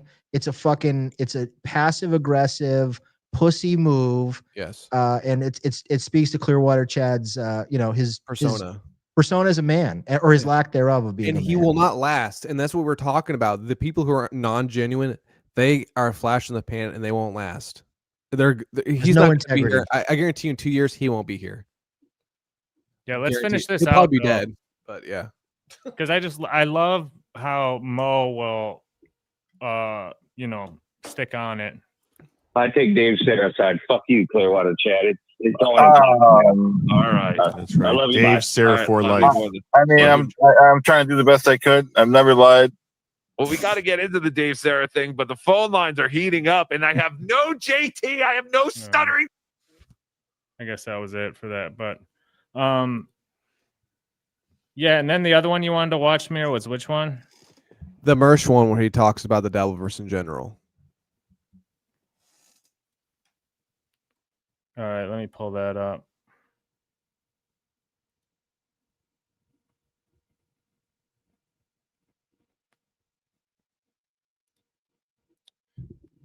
Sorry, we're pulling up some stuff here, folks, so just hang with us. Actually, before I pull that up, I want to do a little intermission and play some Phil Elmore. Is that cool, Mir, if I play a little Phil Elmore for us as an intermission before we get into that? Yeah, you're good, bro. All right. It ties into Jay Moe too, so there'll be a little plug for the homie. Where was that video? That motherfucking video. I sent you that shit, right, Mir? The video, yeah, I didn't. I don't have it on me right now though. Fuck, I sent too much shit in our group chat about the football game. You're good, man. Dan, you got a team, by the way, bro, at all? NFL teams, man? Or no, you don't watch You that guys, shit? You talk football for a minute. No, I'm a Patriots guy. I'm from Boston, so. So what do you think they're not about that Drake good. May, bro? You liking it or no? What's I thought he's your boy. He's sophomore year, baby. Well, it didn't look so great first week. I don't know. We'll see. They got to unleash the rookie running back. They got to give him more touches. You know, the offensive line is kind of crappy. I don't know. I think he'll be all right. I have confidence. I feel like he's the guy. But is Diggs playing yet, or is he still hurt? He's on a snap count, I think, because he was coming off an injury from last year. So they're working him in. But they got this guy Booty, his name is, who's pretty good wide receiver. But yeah, I don't know. They're an 8-win team if they're lucky. They're really middle of the pack. On a good night. So Dan, I want to ask you something controversial. Okay. I know you're a base guy. I know you know your eyes are always open. What'd you think about that stabbing in that train or whatever have you with that Ukrainian refugee? What was your initial take from that when you saw that? That it's a psyop. You think that's a psyop? CIA. What do you mean by that? What do you mean by that? They're doing it to get people inflamed. It's fake. So BLM, it's YLM. False flag. CIA, fucking gay ops, and I don't think it's real. Real? Okay, I can see that actually. Yeah, I get that. I mean, it's weird to me when you see all these big talking heads just promoting it instantly. Like, dude, it was weird, man. I was like, okay. Like you see all the all over Twitter. You can't go anywhere. So without seeing it. Anytime you see something like that, you have to question, like, what am I seeing? Is the CIA involved? Are they fucking playing tricks on me? I mean, there's no reason for him to stab her, and it just all seems very sketchy to me. But that's just me. Okay.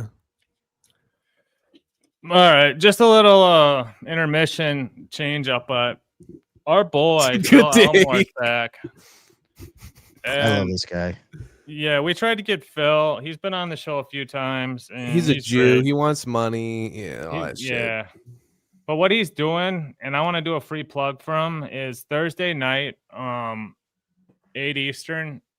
He's doing a webinar, only $20, and he'll teach you how to create a instant cheap knife fighting system. So this is the promo for it. And the little cherry on top is it does tie into Jay Moe, and Phil Elmore does know who Jay Moe is. So let's watch this.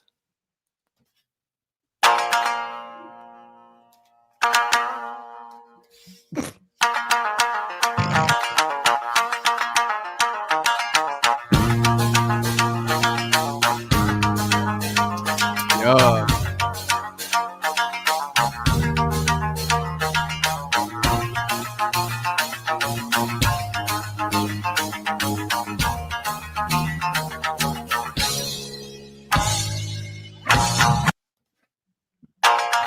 It's like that was tough. This Chinese version of Welcome to the Jungle. It just fucking totally makes it for him. It's hard, bro. Chinese version.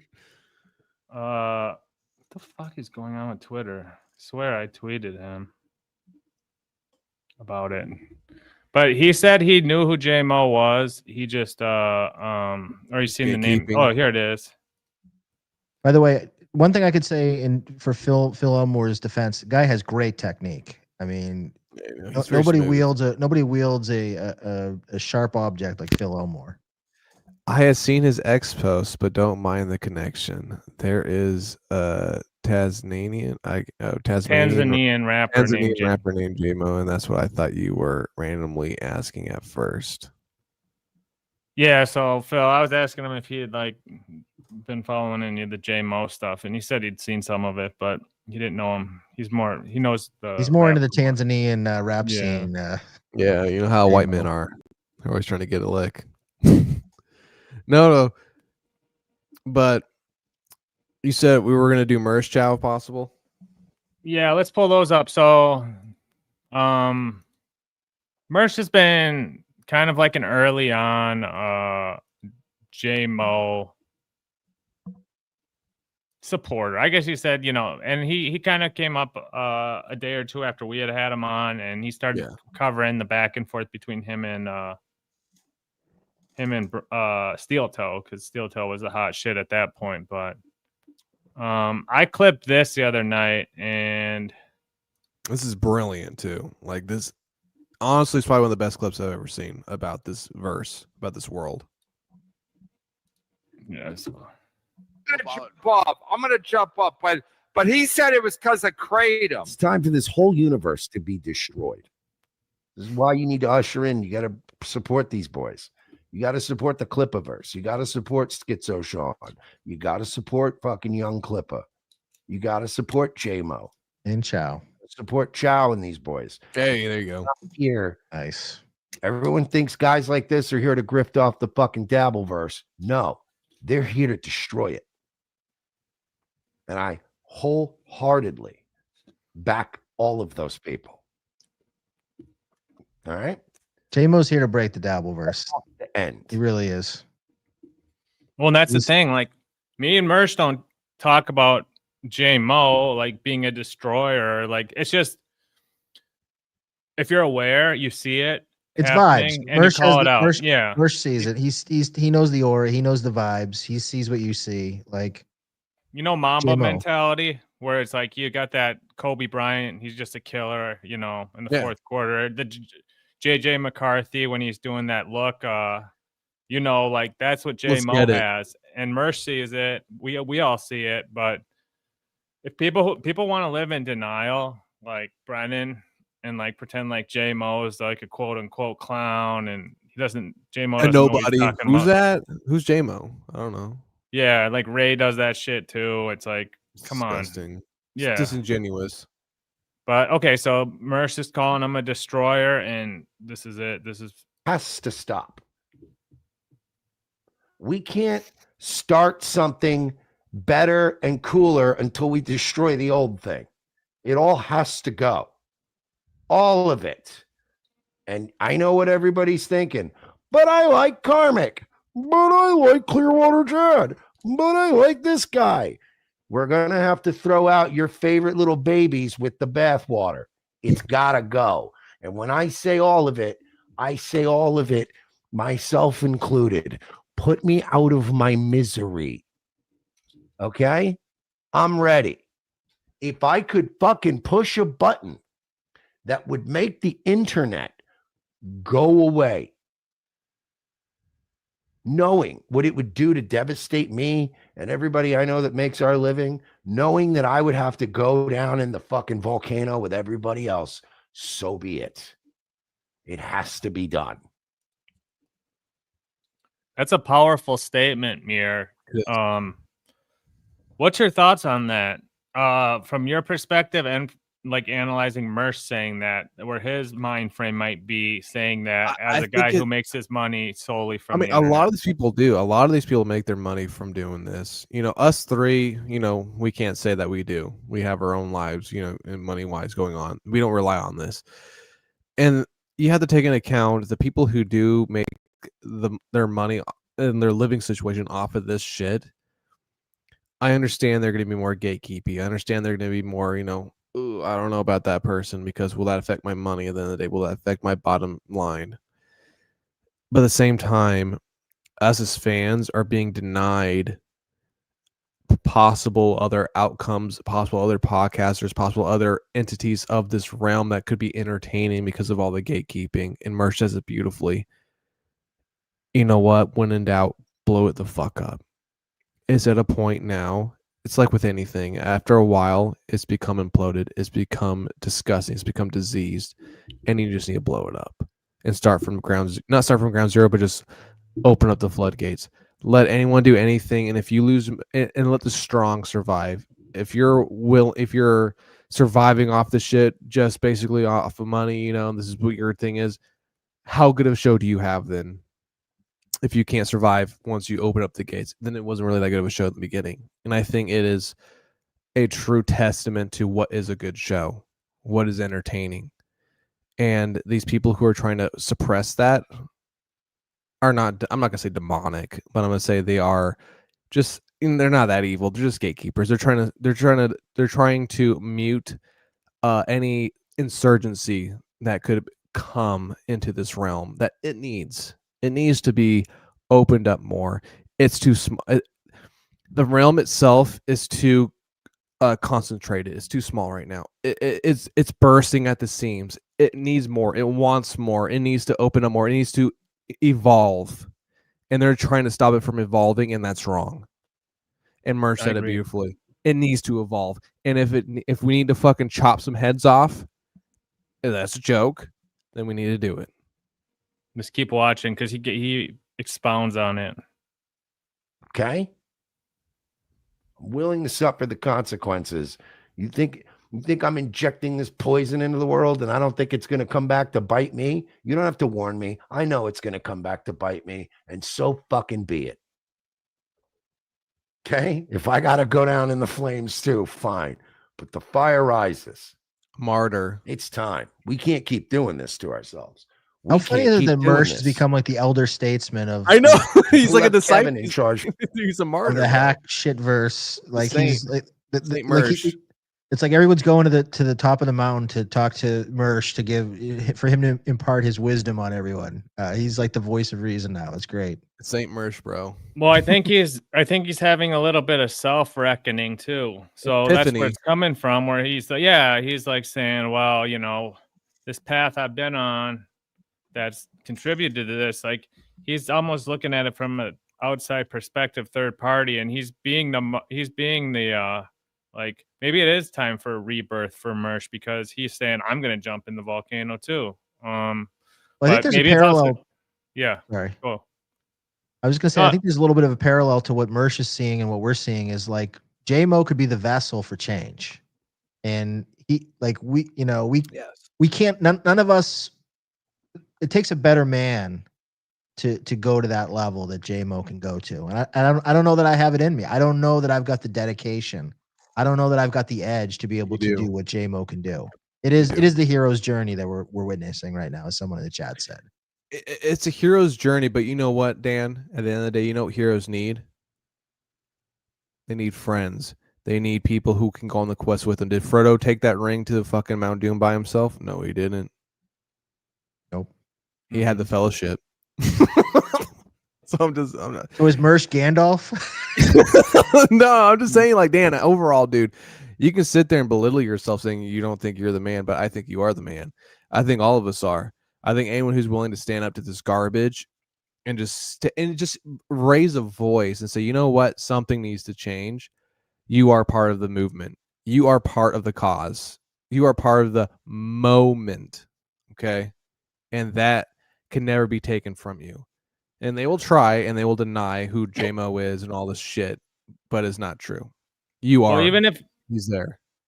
Even if Jay Moe is like Alexander the Great or Genghis Khan in this movement, I hope he is. I really hope he is. Well, no, we're talking about hope. command- We need he is. No hope. He is, bro. You gotta They stop still hoping. commanded armies, and I think what makes Moe so much different than all these other fools in the comedy / super fan podcasting realm of the Hackverse, Dabbleverse, Gutterverse, whatever you want to call it, is this combination of like clear-mindedness, yet he has the balls and the bravado to call out injustices in the streaming game to a nuanced level. He's not a casual. Like I see people coming and doing takes all the time on shows, but they're completely wrong. Like Moe speaks only when he has something to say. He doesn't stream for the sake of streaming to fill time, to read chats, to doing that. It's when he has something on his mind because he saw something that someone needs to be called out or someone needs to be praised. So it's like, it's a different approach. It's more His takes are measured, I've noticed. Like yeah, he it's more doesn't just shoot from the holistic. hip. They're calculated. Yeah. It's not slop like some of these shows. It's like it's educational to some degree, Right, like you can learn from like his philosophy on shit. And that's how, like we've said, we don't always we don't fuck with the same guys as Jay Moe because he's kind of like he's into Melton and some of these other like side shows that we don't like. Dan was sent me some today. He's going on this big show this week, and I've never seen the show, but I know it's what is it, Legally Possible or something? NPS. What's that show he's going on? Pretty Antisocial. Pretty Antisocial. Yeah. So they're popular. I've never seen their show. Dude, they get like 300 plus viewers. I mean, they're in the Melton kind of, club. Yeah. I'm not. If you're watching, I'm not. They're big with they're big with the wine moms. Like Jay Moe is expanding into whole different markets right now. Like he's spreading the gospel. It was beautiful about Jay Moe too, though. He's not. I would say he's spreading the message, but at the same time he's stomachable to everyone. Like you said, the wine moms. He doesn't curse. He doesn't say crazy shit like, F the J's or any of that stuff, faggotry, whatever. He's very he's very honest. He's very straightforward, and he's very punctual, and he's very, I would say, not sensitive, but he's very, he understands the linguistics of what's going on. He has an understanding for everything, and he's able to cultivate all these different audiences towards him, and he is palatable to everybody because of that, and that's why he's going on all these shows. It's brilliant, and that's why he's a leader, because you need someone who's charismatic towards everyone to lead. The more people that can hear the teachings of the Book of Moe, I mean, that's where we got to be looking for. Like it's like a Sermon on the Mount that Jay Moe is doing. He is going. It's I know we joked about it before. It is very Christ-like. For those of us that have read the Bible, there's a lot of parallels to the journey of Jesus and what Jay Moe is doing. And we're his apostles spreading the word. Yeah, and what's great is if we want to take like an assessment of kind of like the people who watch these shows without knowing much about them other than maybe like some demographics that YouTube analytics gives you, a lot of thought. So like if their favorite host says something or frames something in a certain way to portray, Carl is good or Carl is bad, they might be suggestive to like, whether it's honest or not, they might just be like, oh yeah, like FKB or F Carl or, like all this shit. It's very tribal and all this type of shit. But what Mo is doing, like in all honesty, like those short videos he was doing are genius, because he puts them out and like that's like the pulse, like you don't have to sit and watch a 2-3 hour Kevin Brennan stream to see like who's on what side. It's like Jay Moe basically sums up the news of like the hottest beef of whatever's going on that day, basically. So right, it's just he's just got everything that you would want to see. He's got all 5 tools. He's a 5-tool player, is what he is. He speaks to the everyman. Palatable. He can walk with kings, but also speak to the poor. Like he I love that. all languages. Yeah, dude. Like he walks with kings, but he speaks to the poor. That's brilliant. I love that. Yeah, I agree. I totally agree. Let's keep watching this for far too long. And look at this whack pack he's brought us. They're bums. At least Chrissy Mayer had midgets and freaks and lobster boy and fucking 50-year-old carpet and slides that nobody was using and a pool nobody could use because it was too cold. If you think about it, Chrissy Mayer's fucking, haunted mansion was way better than whatever the fuck this is. It's got to go. All of it's got to go. And I mean it when I say me included. If I have to go down for this too, fine. But everyone else is coming with me.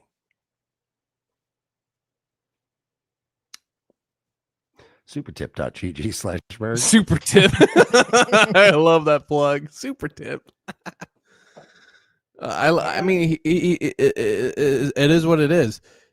He's stating facts. It needs to stop. The gatekeeping needs to stop. And we've been saying this at the beginning of the show. It is a cancer. It is, and like Chow agreed earlier, what I just said, this realm, this internet sphere is bursting at the seams to become even more.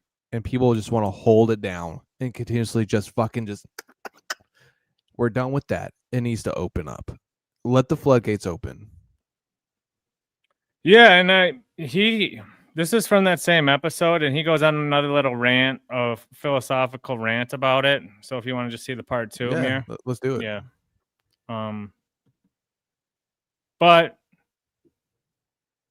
yeah, let's just watch it. I got thoughts.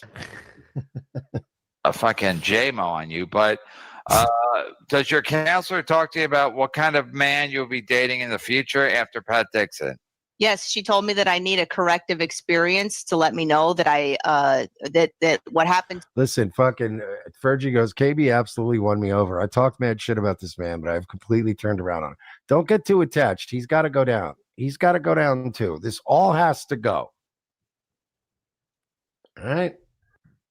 This all has to go. All right. People have to back me in this coup. And I promise we're going to put all these people in guillotines. And then I promise you, just like the end of Terminator 2, when the last bad Terminator's done, I'm just going to lower myself into the goddamn hot metal lava pit. And I'll give you the thumbs up on the, you know what I mean? It's fine. I promise you. I promise you.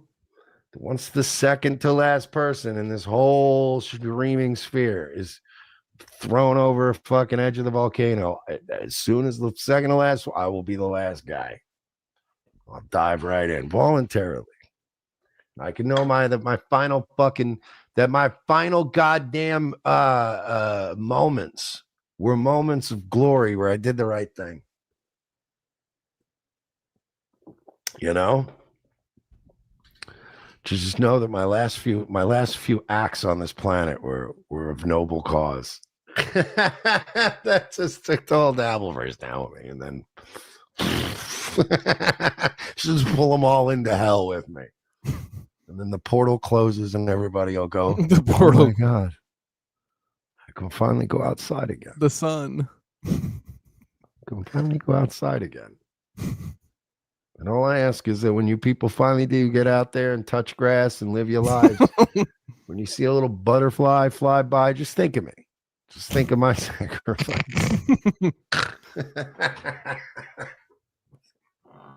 Think of what everybody did for you. You think about the Jay Moes and the Dr. Chows. Oh, yeah. You know? You think about the Dooms. You think about the people who served faithfully. You think about all of us who fought in this great battle. In the final battle, in the Battle of Kavach or whatever. To me before. It's like last scene of Band of Brothers vibes right there. Like, I love that. Taking off the helmet and snow's falling. Yeah. Yeah, it's incredible. It's like these Jay Moe was bringing out this deep philosophical thought in people, and it's just like him, like the way he says shit, like what is, and like drops all this shit like on people. It's like, and people are shitting on Mersh in the chat right now. Mersh the panderer. This is a feeble attempt at pondering the men for Mersh. No, it's not. No, it's not. Chow, you want to say something to that real quick? It would be. It's interesting as a casual, Brack, that you would say that because Jay Moe is the hot item right now because of his virality over the last week with the Felicia thing. But when Jay Moe first came on the scene, Mersh was the one who really featured him and put him on and got him like 150 subs on YouTube. So they've been kind of like OG riding together for like Jay Moe's full career back when he was a rookie 9 weeks ago. Now he's got weeks in the game.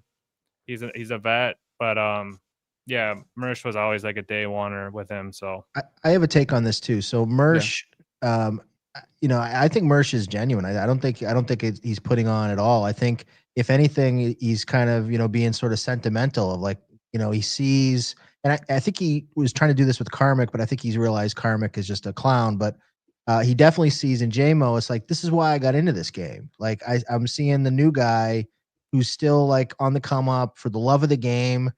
You know, when you get so deep into it, like a Mersh, it becomes a job. Like it's a grind for him at this point. But then he sees someone who's coming at it from a whole different angle and isn't as jaded, and it makes you kind of step back and say, like, man, that's why I got into this, because I wanted to be a disruptor. I wanted to, you know, have fun in the game.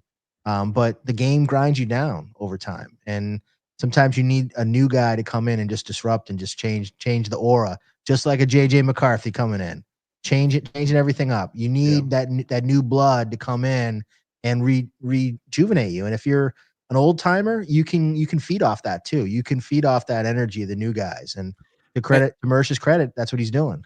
And real quick, and that's brilliant from you, Dan. Honestly, like it is what it is. Like Mersh, it's not that he's placating, like you said. He is acknowledging that there needs to be a change, and he's willing to do it.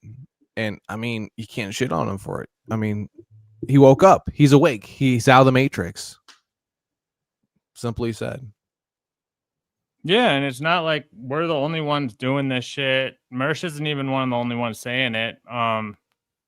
Win by 2. The title of this one is Jay Moe isn't the hero we deserve, but the hero I'm gonna we take a piss, need. boys. So why don't we just watch this? This goes back to the same sentiment. I called in to yell Clearwater Chad. Monic, yes. Yeah, so I mean, let's Clearwater Chat the fucking dud. I mean, anyone who gives him the light of day, I mean, it's beyond me. It really is beyond me.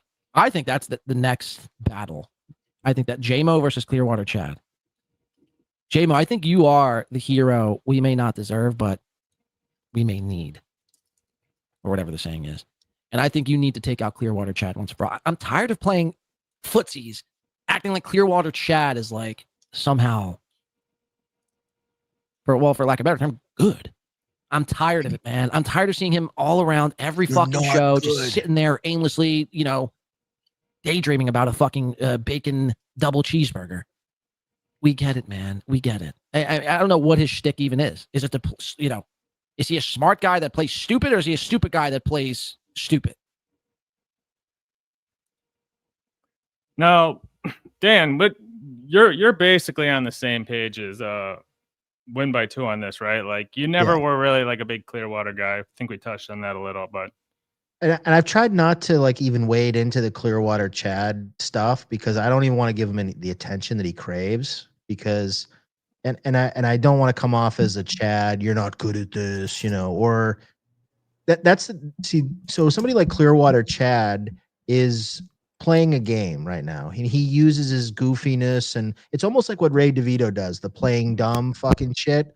And they use that as a shield so that, like, if you go after him, it's like, oh, you're picking on the dumb guy, or you're picking on the guy who's a little slow, or you wouldn't fuck with a retard, would you? Yeah, you wouldn't. Yeah, why are you picking on a stupid guy? You know, like just let him have his fun. They know what they're doing. They're manipulators. They're born fucking manipulators. And now, to Ray DeVito's credit, Ray DeVito actually has some semblance of comedy talent. I don't know what the Clearwater Chad. Maybe he's doing a bit. I've heard that his brother has him kind of doing this, and that it's all like a wink, wink sort of thing. And maybe that is.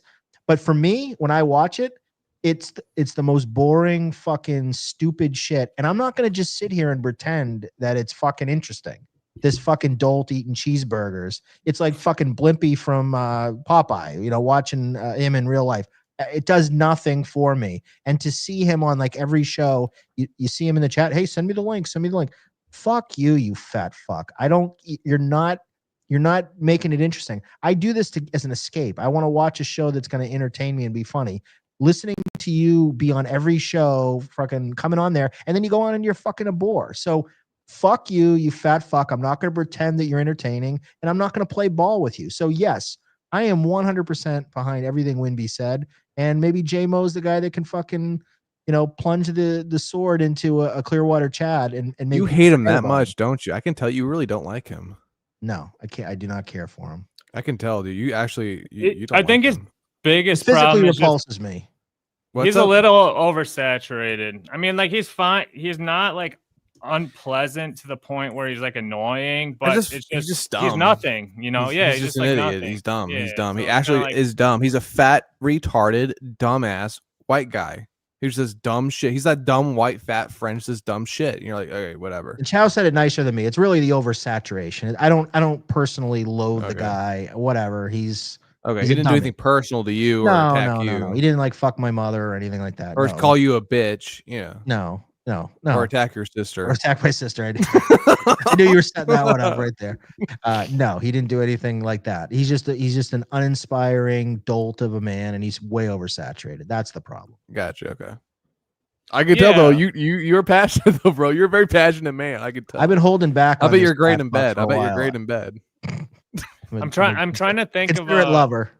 I'm trying to think of what else we can touch on about his history, but before we get out of here, I kind of want to. Well, no, I don't want to get out of here yet because I want to touch on some other people, the rankings for him, and then I think final His boss. enemies?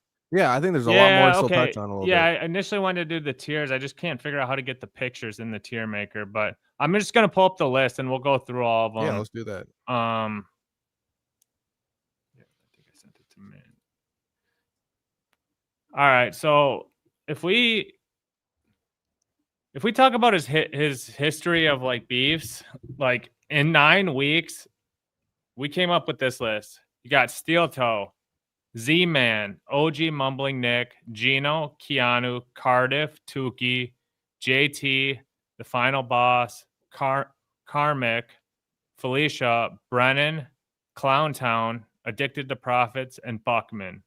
Yeah. So that's And the ranking now, just so I understand, the ranking is how hot the conflict is, right? We're ranking, or are we ranking on just who we think is the most formidable foe?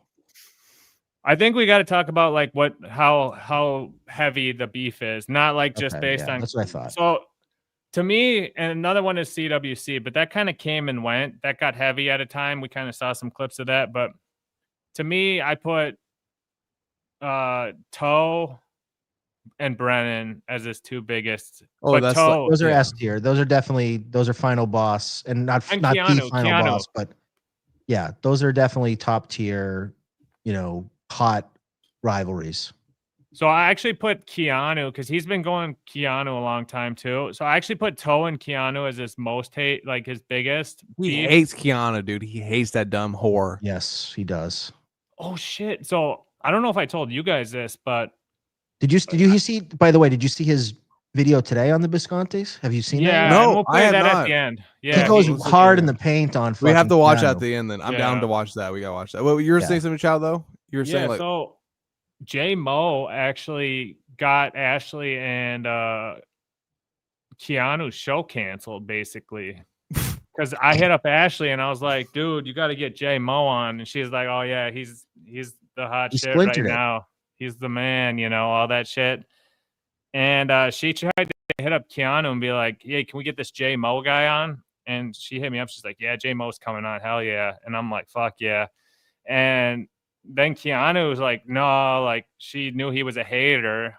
So Yeah, she shut Keanu it down. big timed it. She shut it down. Big She timed vetoed it. even though her mom loves J Moe, Even though her own mom is like a huge J Moe fan.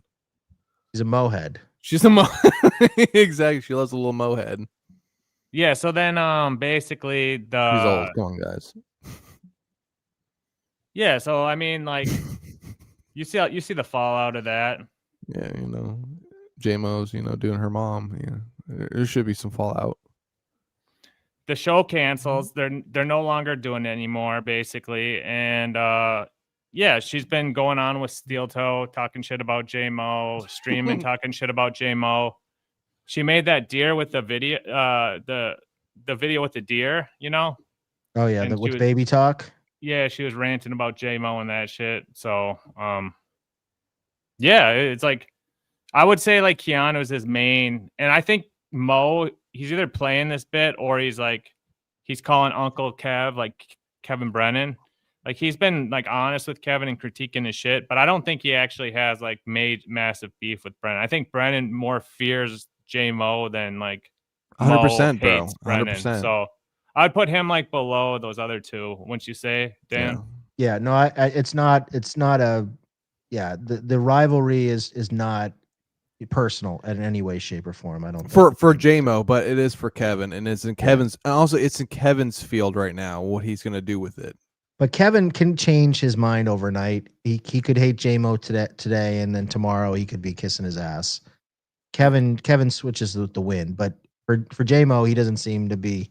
He seems to have reverence for Kevin, which maybe is the one weakness that I see in Jay Moe. That's maybe the chink in his armor, his admiration for Kevin. But that and allowing Buckman to, big time about the Venmo. Oh yeah, oh, don't even get me started on Buckman again. I am so out of the Shmuel Buckman business. It's not even funny. I can't fucking stand that guy. Dude, he's a fag, dude. He's a bitch. And what He's played so out with fucking lame. I know. Amir, you don't know this probably, but that What? happened on our show, and basically, like once hammered. Jay Moe passed Buckman in popularity instantly, but like Buckman thought he was above Jay Moe when he started saying like, "Hey, I remember he was big timing him, dude. Yeah, It was disgusting. I remember he's like, and it was funny when Jay Moe called him out. He's like, "Oh, I'm not tripping about the Venmo." It's like, dude, that's why you even started the conversation. The first thing you said was like, "What's with the Venmo?" And you were serious about it, bro. Like, Buckman, you were a fucking bitch. Jay Moe calls you out like a straight shooter he is. Why he's the leader of men, and you as a pussy bitch folded and try to and be passive aggressive and try to pretend like you had no idea what the fuck he was talking about, like the rest of these fucking fools. And I gave Jay Moe crap, but I was laughing and I was busting his balls. No, but I I thought it was remember. funny. It was like, yeah, Jay Venmo, like No, it is funny. It rhymes. funny. It's just funny. But I didn't like. I wasn't like. But You should post that. Shmuel, It's he too was- soon, bro. What are you doing? You're trying Yeah, to Shmuel was like it was an affront to everything, the decorum of the Dabbleverse. Yeah, To what the put your fuck is he you talking put your about, Venmo out decorum? way too early, J Mo. You're not at Decorum? that level yet. Like who the Decorum. fuck are you? There's an Shmuel? OnlyFans bitch who's fucking doing podcasting. Decorum. What are you talking about? Jake Hudson's a fucking mentally challenged retard. Well, and that's what's brilliant. Like Mo putting Decorum out my the Venmo ass. is like a troll because like all the like low ankle biters like OG Mumbling Nick and all these people start freaking out and trying to chastise J Mo about it. So it's like one of those like things that just like Final boss cuts himself. What decorum are you talking about, dude? I mean, come on. What decorum? But the By newest the way, thing if you guys are Yeah. so inclined, J Mo does have an Amazon gift wish list. If you want to help him out, he's trying to get I his love studio it. set up. Troll it, troll it, and get the shit, dude. Because people will pay for it. Guaranteed. I might buy him a mic. I might throw a couple bones, J Mo's couple way, get shekels? him a decent mic so he can get off the fucking Streets. Fisher Price thing that he's There's using a right now. Fisher Price. Yeah, so he set up this Amazon for the studio. So he's gonna get some fans. I think Oh, once he dude. goes on that huge show, he's Look at the dual monitor. I fucking love it. Hang on, I Yeah, gotta look at those are nice. Those are those like gas powered or hydraulic powered. J-Mo, bro, send me some bread, bro. That's some tough shit, man. I need to start putting off my Amazon gift list on this shit. This Look at nigga's this. going This for guy's four- got like he's going 10 for 4.5 items. stars too. He's going for the good shit. He said, "Hey, you bro, look at this guy, gaming chair and everything." Yo, what? He's got the Elgato Stream Deck. Like, look at this. This guy. You know wants what? Maybe fucking- Buckman was right, Jay. Maybe you need to go through. this guy's gonna have a better setup than me. This by dude's the got time a he's done. fucking. This dude's got a fucking. Oh my god. Well, Buckman should just buy all this shit for him to make, as a sign of squashing Reverence. his disrespect. Yeah, Yeah. He needs to, He's even got Yeah, he's hats. gotta too. let- I love- he's got He's this got to go hats for fund his- me. Those hats are hard. Are they? Can you put anything you want on them? Just say Mo on that shit. Troll. What this were you is gonna a put on troll. these, Troll J-Mo? him back by ordering him items on his Amazon wish list. Yeah. Well, that's the thing. Like J Mo knows, like putting this shit up is gonna trigger like the Buckmanites and all that shit. Easy. But then, It's like a great move. It's a classic move. I love it. It is. It's great. So, yeah, I mean, he just continues to like stay relevant, like in this shit by, basically putting out content in short spurts via X and his YouTube channel. And also one of the things, like I don't watch BYB, but I guess he's been going on that. And then I've seen him popping up on other shows too. So being Yeah. available as a guest, like gets you out to more people. If he doesn't big time me, he's going to be on Nice Podcast Stupid this Thursday Oh, night. you're called Fuck out, yeah. Jay. 9 p.m. Eastern time. If he doesn't big time me, Jay, be a good man and hop on Dan's show, bro. He's a true patriot. I need the J Mo bump. I need after the last couple of shows, man. I need J Mo to bring me out from the depths of obscurity. Ashley So- Cummings hell. Oh man, don't even get me started. We'll talk about that someday offline. Oh Jesus. Yeah, I'm sure. What a I'm mistake sure, that was. Well, now Ashley's trying to like climb on to J Mo for. I know the J Don't Mo do said, it, bro. J-Mo. Don't do it. it. There, here's the thing. He's not a Dave. bad person. But this is nothing personal against No, Ashley. it's I like just- Ashley. It's sin. Me It's too. sin. It's I sin. just don't want to do shows with her anymore. It's like I can't do it. It's just, Yeah, no. it's too much. It's We too much are booked. fucking- It's happening. J-Mo said right here first. Okay, We're good. booked. My You brother. got him. You got him. But we were gonna hop on something, Chow. You said we were going through the rankings, right? Yeah, but the problem is I can't get the pictures into the tier. No, let's just ranking. talk about it real quick. Okay, so who So else? we went through Kevin. We went through Steel. I think Toe, we Mumbling went Nick through- is at the bottom of the. Mumbling Nick's a nobody. It's not. He even, doesn't- he's- yeah. He doesn't even register on the list for me. It's not even worth Gino- talking about him. Let's Gino's really high. Let's do them last. Let's do Gino Canoe last. Okay. So- JT, did you follow that beef? MPS. No, is JT the producer guy? Is that Yeah, him? for Tukey. So what happened was Jay Moe. I guess Tukey's like mods were just timing out everyone in the chat, and Jay Moe called it out and like got really pissed about it and started calling the like backstage producers out and all that shit. And they had to like redo their mods and like issue a formal apology and all that shit. So that was like a couple day beef. I mean, I'd put him low down on the list, but he's definitely on there. He's like maybe C tier.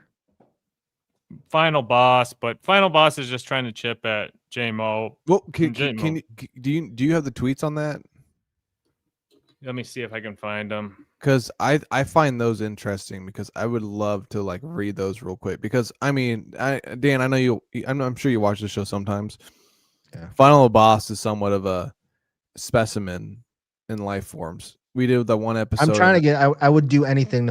Final Boss, if you're watching, like I got no beef with you. I would do anything to have him on my show. I want to have my own. I know it's probably he wouldn't go on this show. I think because of the No, the he past. hates me and hates Chow.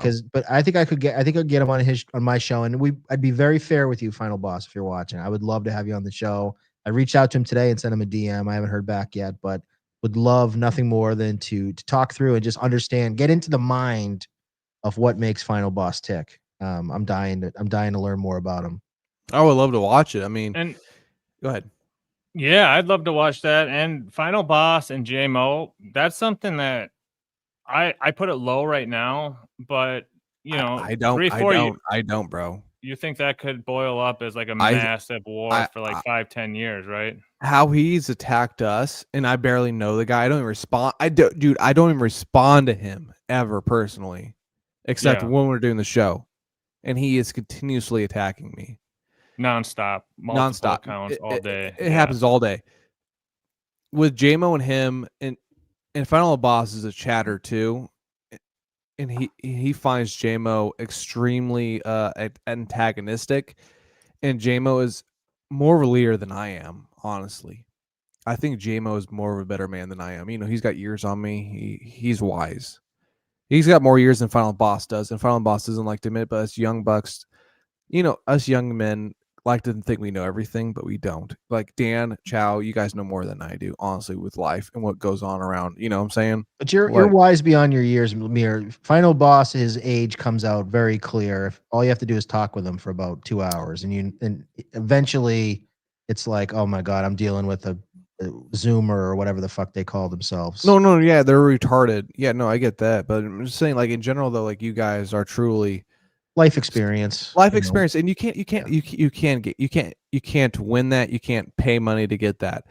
And J Mo is a certain character personnel that is portraying himself in a certain light that needs to be acknowledged.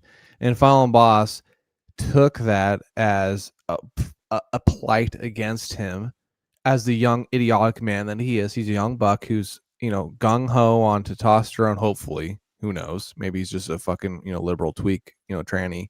But he is attacking him and saying certain things that he shouldn't be saying, honestly, because he has no grounds and he has no true backing of it. And he looks like an idiot. and Jay Moe put him in his place, and he as a young man cannot accept the fact that an older individual that is not his father told him, hey, listen. And this is the biggest thing for us young men. We don't like it when not like it, but when another man who's older than you tells you, hey, you need to be quiet and sit down and you need to listen to me, what I'm saying to you. You can take it either two ways. If you're raised right with a good father, you will say, you know what, this guy has something to say to me. I'm going to shut up. I'm going to listen. Or you can be combative because you weren't raised right by your father and he wasn't raised right. And I mean, that's what it is. He is an truly fucked up, messed up individual who is spouting online, and he is attacking Jay Moe, and it's a problem for him, not for Jay Moe. Jay Moe doesn't care. That's just another walk in the life for Jay Moe. He deals with these people all the time because he's such a leader. You're going to deal with it all the time. But I'm just saying, like, Final Boss, you need to be quiet and sit down and listen for once. The men are talking. Us younger men need to listen to the men in the room because they have something to say. He sees the angles, but he only sees 1/3 of the game. Like, there's so many other angles that you don't know him at that age, and he thinks he's got it figured out. You're right. A young man like that, and that's why I tried to say something to him one time, and then he came back and tried to correct me or something. I said, okay, fine. And it's like, I'll sit this one out. But really, if you were smart, you'd shut up and listen to what I'm trying to tell you, because I'm actually trying to fucking give you some decent advice here. No, it's true. Like Dan, you said some great things about how I am on my show. You shout all over me during my show. So, like, it is what it is, bro.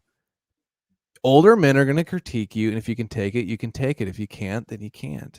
And it is what it is, bro. And then you become the fucking low life that you are today. That's why your girl left you. But go ahead, Chow. You want to showcase this stuff? Yeah, so I think this is what you're talking about, right, Mir? Like, it's disgusting. He's a fucking disgusting, individually. He called him a newbie. Lost. Oh my god, Jesus! He Who is are you? so fucking disgusting, man. I am so disturbed as everyone watching. You're not this, tenured enough to talk to me that way. Oh my god! as a young man, I don't claim this individual. I don't. This guy is not what us young men are like. Even in the internet realms, hopefully us young men don't act like this in chatter rooms. Honestly, because I would never act Papa like this. Kill behind the scenes. Oh my god! Can you zoom in or no, Joe? Very cringe. Yeah. Let me read this. Let me read it. Sorry. From top. Yeah, one sec. Yeah, you're good, bro. I remember when Chow shared this with me, and I read it, and I said, every word here just makes me get more douche chills as I read more and more of it. Like, it starts out bad, and it just keeps getting worse and worse. He just piles on through this whole thing. It's so bad. All right, here we go. Ready? I'm gonna do my final boss. Do it in the final boss. Yeah. Shuli, the fucking up newbie. Wait. Sorry, I read that wrong. Shuli. Wait, what? Shut up. Shut the fuck up. God. All right, my eyes are. You're gonna make it bigger? Bad. Yeah, make it bigger. My eyes are really bad, bro. Here we go. Perfect. Wait, shit. Yeah, brother. Sorry, guys. I'm getting old. All right, there you go. Okay. Shut the fuck up, newbie. You're not tenured enough to talk to me that way. The amount of behind the scenes talks I've had to not poke Papa Kill because it pisses him off and derails the show is more than the amount. Scroll down. Of weeks you've been in the Dabbleverse. Fix your tooth gap. And I want to see Jay Moe real quick. Yeah, just keep let's go to the next one because I know Jay Moe responds. Yeah, so Jay Moe says, I've never talked to him behind the scenes because I don't give a fuck. I don't fuck everything up. My gap tooth is sexy, your mom said. They just like, whatever. He's just playing. Did he respond to that? Did Final Boss respond to that? No, he didn't, right? Yeah, he did. Of course he did. He said, also, I'm above you in every measurement and hope you know how sad that is, which is also true. He said that for real. Radio DJ had a good comment. He's also been in the chat tonight. This is Glass Joe energy, not true Final Boss aura.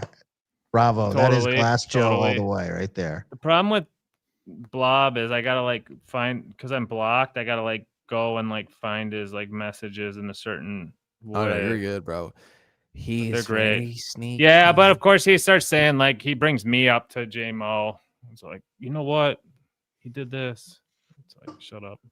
Oh yeah, he brings up that I blocked him, but then basically he blocked me, so it's not a big deal. No, it's all right. So final boss, like we said, he is low tier right now, but I guarantee you, as JMO rises, final boss will take note and attack him more. He has I potential guarantee to go up the ranks very quickly with Yes. his just annoying persona. Persona. Yeah, exactly. He could be A tier, within a few weeks, very quickly. Right. So who else we got? So we did CWC, right? Yeah, that kind of came and went. Yeah, it was just like yeah, and it's kind of like the general take everyone's guys. Like he's okay, but it's a little too much. He's kind of faking it. Wait, dig a deep. I think we basically addicted to profit. So yes. Hey, David, sorry, buddy, but we got to do this on you, bro. yeah. So ATP hates Jay Moe. Hates him, dude. Like in the private chat, he hates him. He talks shit nonstop about him whenever you mention him. Hates him. But it actually, well, it's kind of a one-way street, though. JMO doesn't really have any ill will towards ATP, does he? Or was he busting his balls? A little bit of both. Okay. I think Jim was a little straight shooting on that a little bit. Yeah, but anyway, like so that was one of them. But even ATP when he comes through, when he came on, he's come on with JMO a couple times. He's like, he's all right, he's just kind of a nerd or whatever. Like, ATP is just a different generation, so he's like, well, he likes Melt and anyone who likes that. But he did at first. He said he did, yeah. He said at first like JMO was like completely crazy and like because of the rant he did about Steel Toe or something. So yeah, he didn't like that. He's too crazy. You can't have him on your show. No, And ATP's a big Steel Toe guy, like we are. So that actually kind of gave me my first fear of Mo. Like that's how I knew it was real, because like ATP was like afraid just from watching his video. He's like, holy shit, this guy's psycho, bro. And I'm like, yeah, maybe, we'll see. We'll talk to him and see. But it's just power, like power. Yay. Yeah. So I think that's why like ATP was kind of afraid of Mo at first. And Toe keeps saying he's like he's like actually crazy and all this shit. Maybe, but I don't know. He seems pretty level-headed when I see him out and about doing his thing. But I think that's what Brennan senses too, is that power energy that he puts off is like kind of like him just being too strong. So what do you think? What do we go to next? Should we watch that last video? I want to touch on the canoe, the OnlyFans whore, and Gino, the bitch. You should play his video for today. Let's do that first. Let's do his video that. for today, then we'll hop into that. Yeah. Here it is. So this is the latest Jay Moe, and it's about Gino and Keanu. Good morning. Good morning. Good morning. All right. So, Gino and Kiki. I just want to make my stance pretty clear, and I think I have, but the event at the Villa Roma was a shit show. So come for me, Carl, if that's what it's gonna be, because that thing was shitty. We all watched it, we all saw, we all know it's no good. Can I stop for just 1 second? Why it is one hallmark of every good JMO stream is there's a core target that he's going after. Yes. But that doesn't mean he's not going to get a couple of barbs in before he gets to the main target. Like there's going to be a little shrapnel that's going to get thrown out for some other people. They're going to get hit and get injured. Yeah. So he throws a little for Carl. He might throw, I don't know if it's Chrissy or somebody else. He throws a little shrapnel. Then he goes right for the jugular, the kill, right for the jugular of the kill. Yeah. So I love the construct of a good JMO stream. And this one is just, A tier JMO right here. And you can tell by the sunrise too. It's beautiful, bro. He's, the glasses. he's literally sitting in the Piggly Wiggly parking lot, waiting for the thing to open up. Well, and I it's love good for it. the algo the way he does it, like because he mentions Carl and like now Carl's gonna have to watch it to be like, wait, what do you say about me and shit? It's like it helps all his shit, like he's getting everyone involved. That Carl from Who Are These Podcasts seems to think that Good him for SEO and Tukey are the only ones that are allowed to make comment about that. Is wild to me. I don't know why you would go after Mersh. Mersh did nothing, so it's very odd behavior. But not a good look, man. What the fuck are you doing? Stop. But I think that the biggest takeaway from that was the fact that criminal behavior took place over there. Somebody gave Gino Bisconte Schizo Sean's ID, to which he took a picture of it and put it online. That's a crime. You're not allowed to give other people's identification to other patrons. That's illegal. And I'm not real sure why it is the Villaroma hasn't been held accountable for that yet. But, the fact that Gino Bisconte was able to get that ID is a problem. I mean, if you know a business, own a business, ever had anything to do with business, you understand that personal private information, PPI, is one of the most important things that you can be violated on, right? This You guy can knows lose your his ability EU as a rules. company to gain Yeah, in access to Europe, and you're companies that accept payments. If they find out that you're a problem about giving other people's personal and private information away. So that's a problem. That little shithole in the Catskills probably needs to be shut the fuck down. Because if they'd have gave my ID to somebody, He's coming I after would a have been business now. Holy fucking shit, furious. J-Mo's gonna shut down the whole Catskills. Like, dude, that's some So serious shit he's saying right now. I mean, I'm capping. That's actually some serious shit he's saying. Mir, I watched this earlier. Are you aware of what they're talking about? I have no idea, but you're gonna tell me. Yeah. Okay. So this event happened this week, a content get together. Sure. And like Fan, who's like a troll who like has his own show, and Schizo Schizo Sean, he went to the event to like make content, and he Yeah. basically got kicked out. And so that's what he's talking about. But Gino took his his got a ID? picture of his ID and posted it, like his identification online, to fucking basically dox the guy. Okay, yeah, that's fucked. Dude, Gino's a scum. Dude, I knew Gino was a scumbag once Pat Dixon broke his fucking jaw. Okay? He's a scum.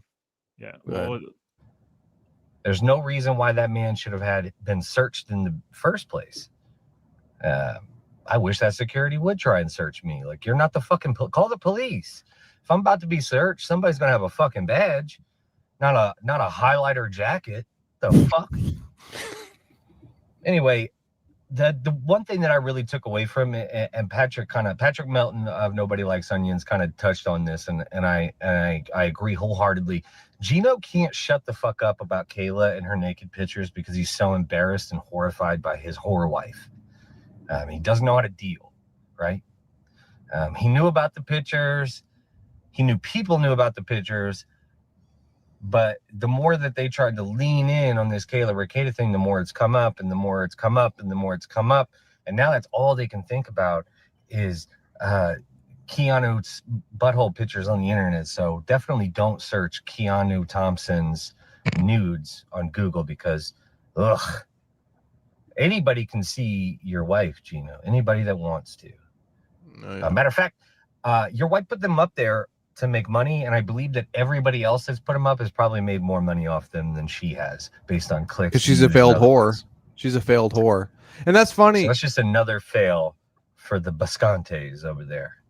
And I love it. I think it's some OnlyFans. Pause it real quick. I think some OnlyFans girl was shitting on Keanu about it, wasn't she?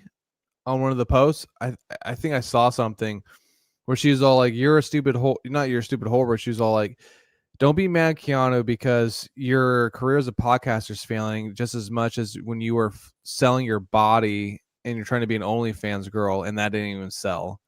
So you're at the bottom of the bottom." I don't know if people have seen that, but I saw that. I didn't screenshot or anything like that, but I saw some OnlyFans girls shit all over Keanu about it. The only thing worse than being an OnlyFans whore is being an unsuccessful OnlyFans whore, where That's you what that make girl no was saying. money. She's like, dude, you're actually fucking garbage. Like, you And can't you even can fucking Google play your body. You can Google like 20 hardcore nude photos of Keanu Thompson on Google. I wouldn't recommend it for anyone to do it. It's you're going to be really Blinded. let down. It's not. It might make you lose your lunch. To be honest, Karmic, don't do it. Karmic, don't do it. Yeah, definitely Karmic. The boobs. are Final not- boss. Watch out. But yeah, she probably made a total of like $200 doing OnlyFans, and now her pathetic. nudes are all over the internet. Very Yeah, easy for anyone. I'm sure to her find. father's rolling in her grave, and her stupid whore mother is promoting it. Oh, honey, I love that you're promoting your sexual body. Stupid bitch. Go ahead. I really do wish bad things for these two. Doxing Same. is probably one of the most evil, nonsensical, scared bitch moves you can make.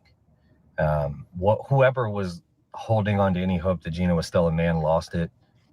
Gino, you're not a man. I lost when Pat smashed his face in. An actual man would have addressed Schizo Sean about what he said about his wife, not took a picture of his ID and threatened to dox him.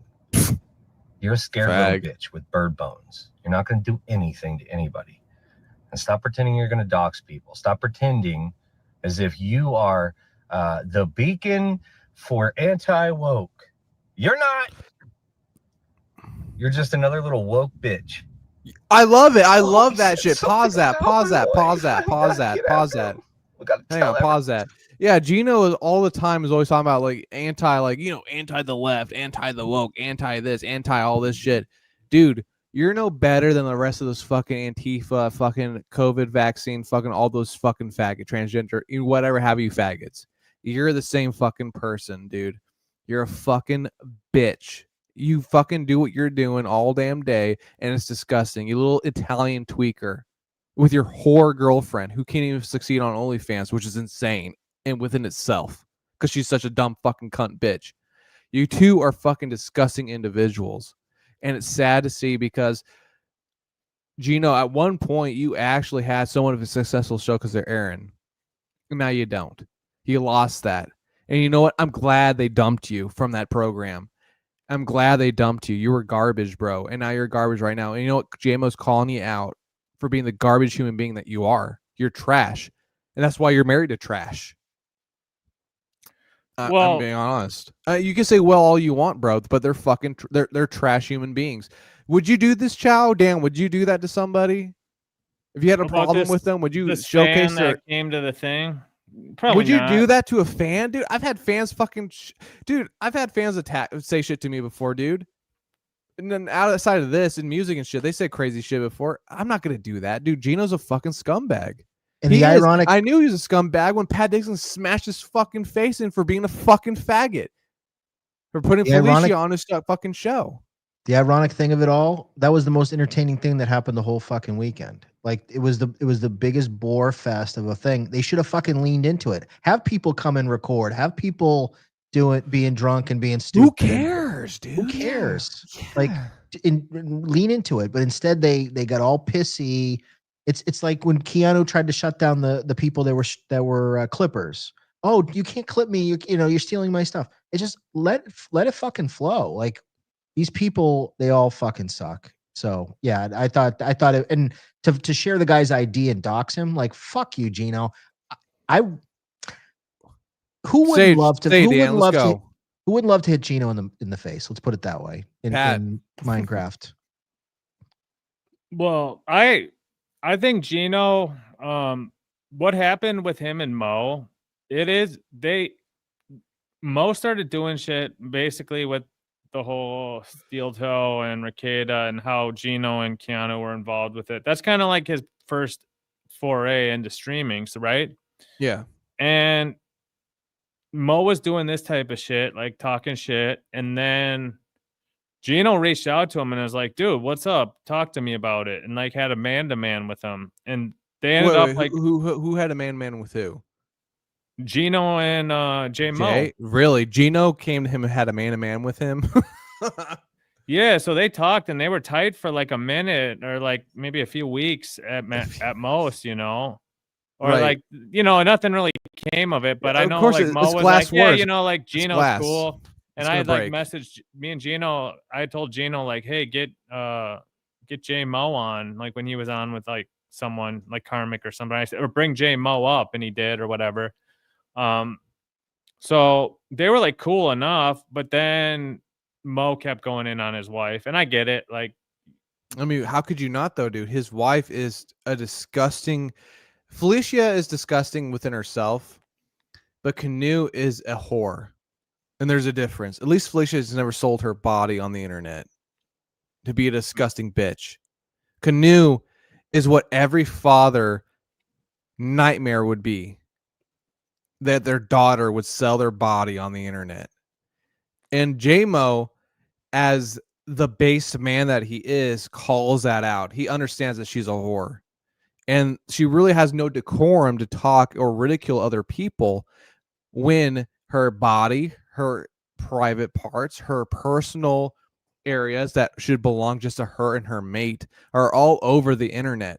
She has no decorum to dictate and to ridicule other people. And when she does, he calls that out. You know what? And Gino, the simp, cuck, bitch, beta male that he is, because he can't find another woman because he's like in his fucking 40s and he's a fucking loser within himself, has to defend her. Because if he doesn't, you know what's going to happen? That girl's going to be all over in his ear saying, why aren't you doing this? Why aren't you doing that? You're not a man. You're not a man. And he's going to fucking just eat it up. You know why? Because he's a fucking bitch himself. He's a fucking bitch Italian. And you know, that's pathetic within itself. Imagine being an Italian New Yorker, being such a pathetic loser that a woman dictates how you should act. Imagine that. Imagine that. It's sad. So all I'm saying is Jay Moe calls it out, and he should be going hard at his fucking wife. His wife's a whore. He's a beta male cuck who allows her to be a whore and allows her to talk nonsense, and he will never reel her in because you know what? He needs her because he has nothing else. There's no other prospects. He's a fucking scumbag too. And at the end of the day, it is what it is. They're meant for each other because scumbags, misery, like Kevin Brennan's show, misery loves company. They're both miserable, loser, hateful, I would say unmoral people. And Jay Moe sees it firsthand and he calls it out. And that's why he's the fucking leader. That's why he's the fucking king. yeah, and he gets to the core of the topics of what's going on. Because like I said, I don't watch Toe. I don't watch NLO. I don't watch the Neither do pretty I. antisocial. I don't watch any of that shit, podcasts. dude. I didn't even know about the Gino shit. I don't watch any of it, but I can just tell. Yeah. So that's why these Mo things are great for that. But let's finish up this take. Call the authorities. It's a shame, man. It's an absolute shame, man. Anyway, I'm a fucking loser. Dude, you're a loser, Gino. Honestly, like He so is. sad, He's man. a fucking beta cuck You're loser. 58 years old or whatever. You have nothing. This is Harry Dunn knows what's up by saying this because that was something that happened. Was that was Gino fucking still wants hilarious. that poison can chick? Was that mean? Paisan Con. So what happened was Gino was away from Keanu and he was streaming at this like Paisan Con. It was like a convention center thing for just Italian people, and he was performing there, like had a booth there. Yeah. And some baddie was like hitting on him on camera. Oh boy. And like Gino's like, yeah, like take my number and come to the studio. I work for Compound Media and all. I work for Compound Media, even though my show's failing. Yeah. Yeah. So, and the chick was like thirsty as hell, and it was all on stream, and it got clipped basically, and Gino had to freak out about it because it made it look like he was cheating. But that's totally true. He was not. He's not a man. I mean, Canu's like, oh, I need a man. I mean, in general, Canu, you're a whore within yourself. So who are you to, dictate to a man who can be a man? I mean, you'd be lucky to have someone even give a fuck about you, who even wants to be around you at this point. You're such battered goods. I mean, take what you can get, girlfriend. But go ahead, Chow. Let's finish out this Mo. Nothing. You don't have a house. You don't own anything except for a wife who's a whore. she's a dirty little slut, and she put her dirty little slut body out there for everybody. Yeah. Because she said, hey, I don't have any tits or ass, so it's not really going to be a big deal. Maybe I'll turn $1, huh? But you forgot that she got dogged out by all the fucking comedians in New York first? Like, oh, I forgot about that. Yeah, she was passed around like a pretend piece like of that meat. didn't happen. Like, I forgot about that. huh? Jay Moe's base. He is based. I forgot all about that shit. I forgot she was Gino. passed. She's old. She's damaged goods, bro. Why don't you scream about Kayla Ricada some more, you stupid idiot? I gotta go to my real job. You know, the one you told me not to quit, not to forget my day job. Hey, sick fucking 30 views on that live last night. After 3 fucking hours of it Hey, sitting. we hit more than that one point. But I'm a nobody, right? Oh boy. Godspeed, Gino. Good luck being a perpetual owner of nothing. Hey, we're at 30 views right now. Hey, Perpetual opener Gino, for comics nobody's ever heard cheers, of. man. We're doing it. We're killing it. We're doing it. We're doing it. The Jubilee Network. I'm gonna get millions of views. We're doing it, Gino. We're doing it. We're killing Yeah, it. your whole life's about to change over there, Gino. Good luck. Anyway, like, share, subscribe. Also, love it. again, Hang on. I put up Amazon wish list or whatever, but not even just for people to send me stuff. If you see something on there and you're like, hey, I actually think something's better, hit me up and let me know, because I am dumb and I don't know much about like he's humble. the things that you're I supposed to love have. that. I have nothing you're supposed to have. So everything that I'm doing and everything that I put together has just kind of been put together last minute, and it's shitty. So if somebody has like you know, if they got any suggestions of things that I should put on there, or I mean, this is just great too. It's like he's showing his modesty. humble. Yeah, he's humble. He doesn't know, but he's also engagement farming. By saying like, hey, if you guys know of something better than what's on my first, go check out my list. Second, leave a comment or reach out to me, telling me where I might not, where I could improve my show with even better equipment. Right. So it's just whether he's purposefully, you know, doing this, or it's just like how he's just so authentic it's coming off that way. It's brilliant. No, it's brilliant because he's showcasing to the audience, you know what, at the same time, I'm you. I'm like one of you. I'm one of the people. And that's what a leader does. He showcases that he's willing to rise above the people at the same time. He's not apart from you. He is you. He's your voice. And that's what people need. And I applaud him on that. I mean, that's a skill set that a lot of people don't have. I don't have it. I mean, I'm being honest. I don't. You know, I'm not a leader. And that's why I follow him. You know, Chow, I'm not going to speak for you, but I mean, you look up to Jay Moe, don't you, a little bit? A little bit. You know, I got a lot of respect for what he's doing. I you know, on the realm of like a hierarchy, we're not in that type of like relationship, you know, like I'm just more of a fan. So I guess like in that fan like performer relationship, I'm, you know, below him. But as far as like on a man-to-man level, it's just, you know, two bros who respect great comedy, who, you know, have mutual respect. Right. And if he's going to push forward with something, I would support him within the realm of it makes sense, logically makes sense. Like if he's a bro and he says, hey, this is not right, and he's the kind of guy who's going to bring that up. You know, he's going to shake the barrel a little bit, and you'll be like, you know what, you're right, bro. That is not right. You know, Keanu is a fucking whore. Keanu is a fucking beta male bitch who portrays that he's an alpha male, but when he's not, he just is a scumbag loser who doxes people like a fucking cunt. And you're right about it. I mean, he is. So let's finish this out and then we'll close it out. switch things out. Let me know. Anyway, I appreciate everybody's support. And I really do appreciate everybody reaching out after that whole Felicia thing. I'm really fucking bad with compliments, to be honest with you. I'm much more comfortable with everybody telling me I'm shit. So it's definitely been awkward having such a positive response, even though Felicia is running around telling everybody she won. But I just really appreciate it. I know that's the small things, the like and the subscribe, and you guys are doing that, and I really appreciate it.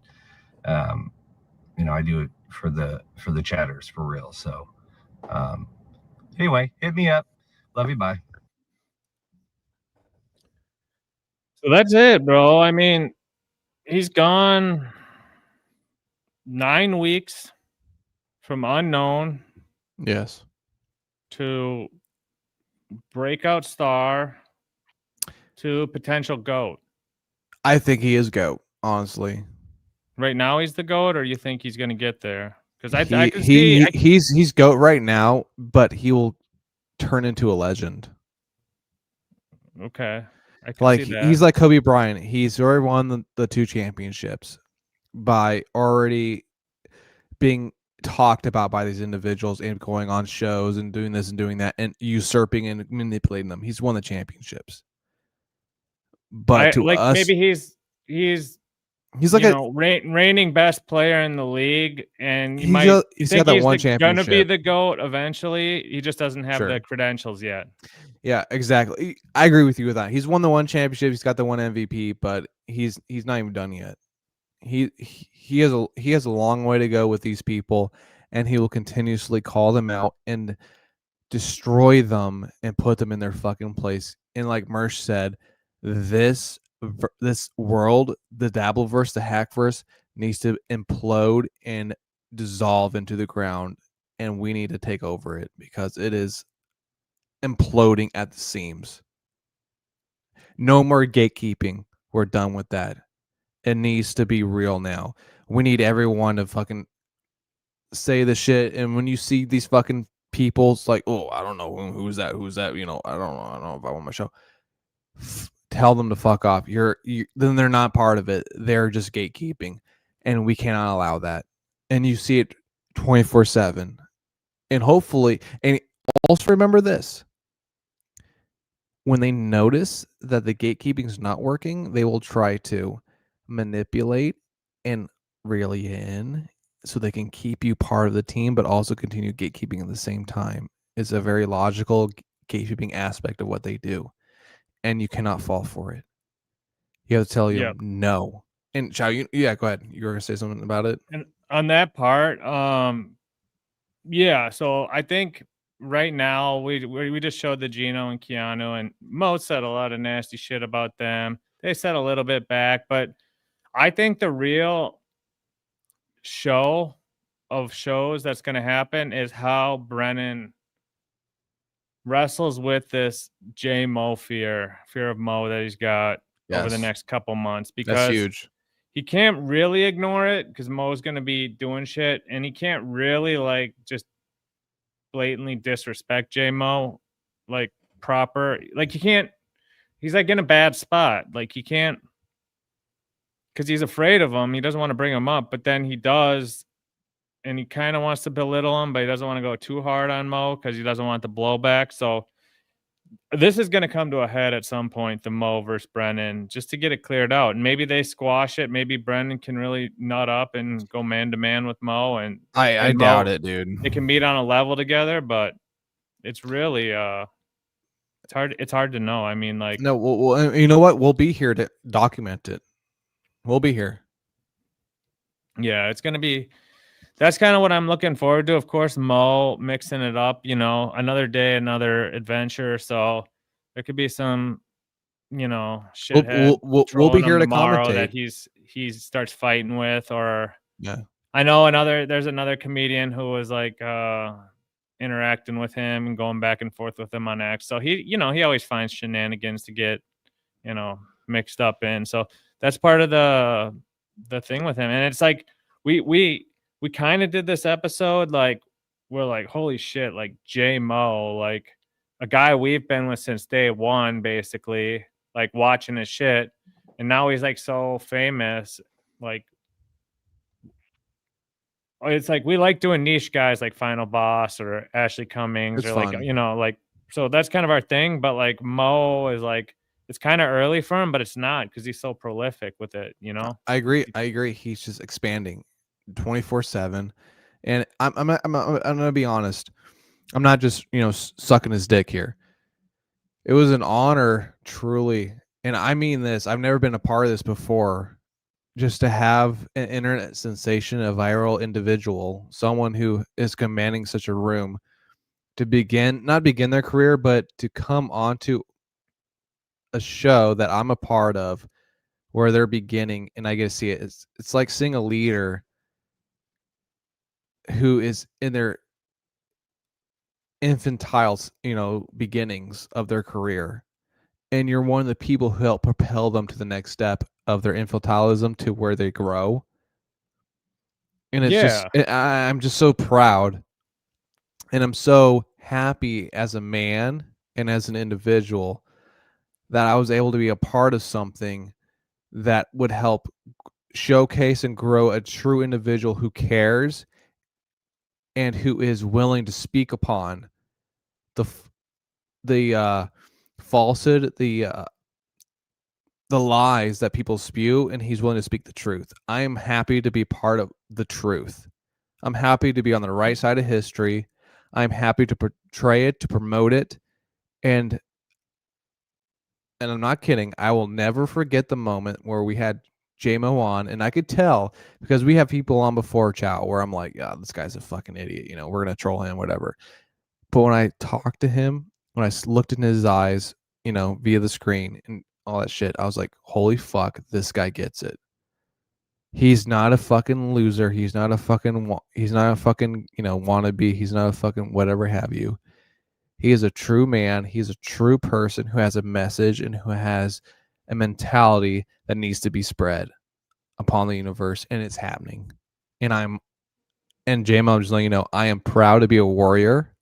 I am proud to continue your message and to promote it as much as I can. We are your infantrymen. We are your soldiers. We are your apostles, and we will continue your message. Yeah, I mean, like with Jay Moe, it really is like, to keep it on the football analogy, like when we got to talk to Jay Moe, that's like meeting Tom Brady at University of Michigan. It is. It's like meeting freshman famous orientation, and you just like are sitting by him in like the, your astronomy 101, and you say to him like, hey, you want to talk football with me? Not even knowing he's the GOAT yet. So that's kind of how I feel. Like when we got to talk to him, it was like, okay, this guy's like doing some funny shit. He's got it, like they say in showbiz, and everyone knows what it is. And Jay Moe is it. Jay Moe is grass. Jay Moe is smoke. Jay Moe is him. All that.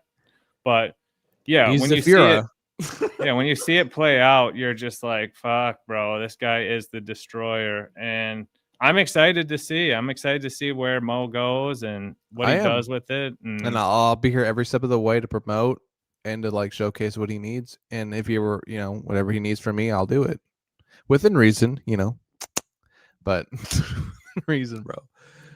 But I think, were we forgetting anything else at all before we end here? I'm sure, man. Like there's so much. I feel there's something I'm missing right now that I really want to touch on with you, but I can't, for the love of me, I can't remember, bro.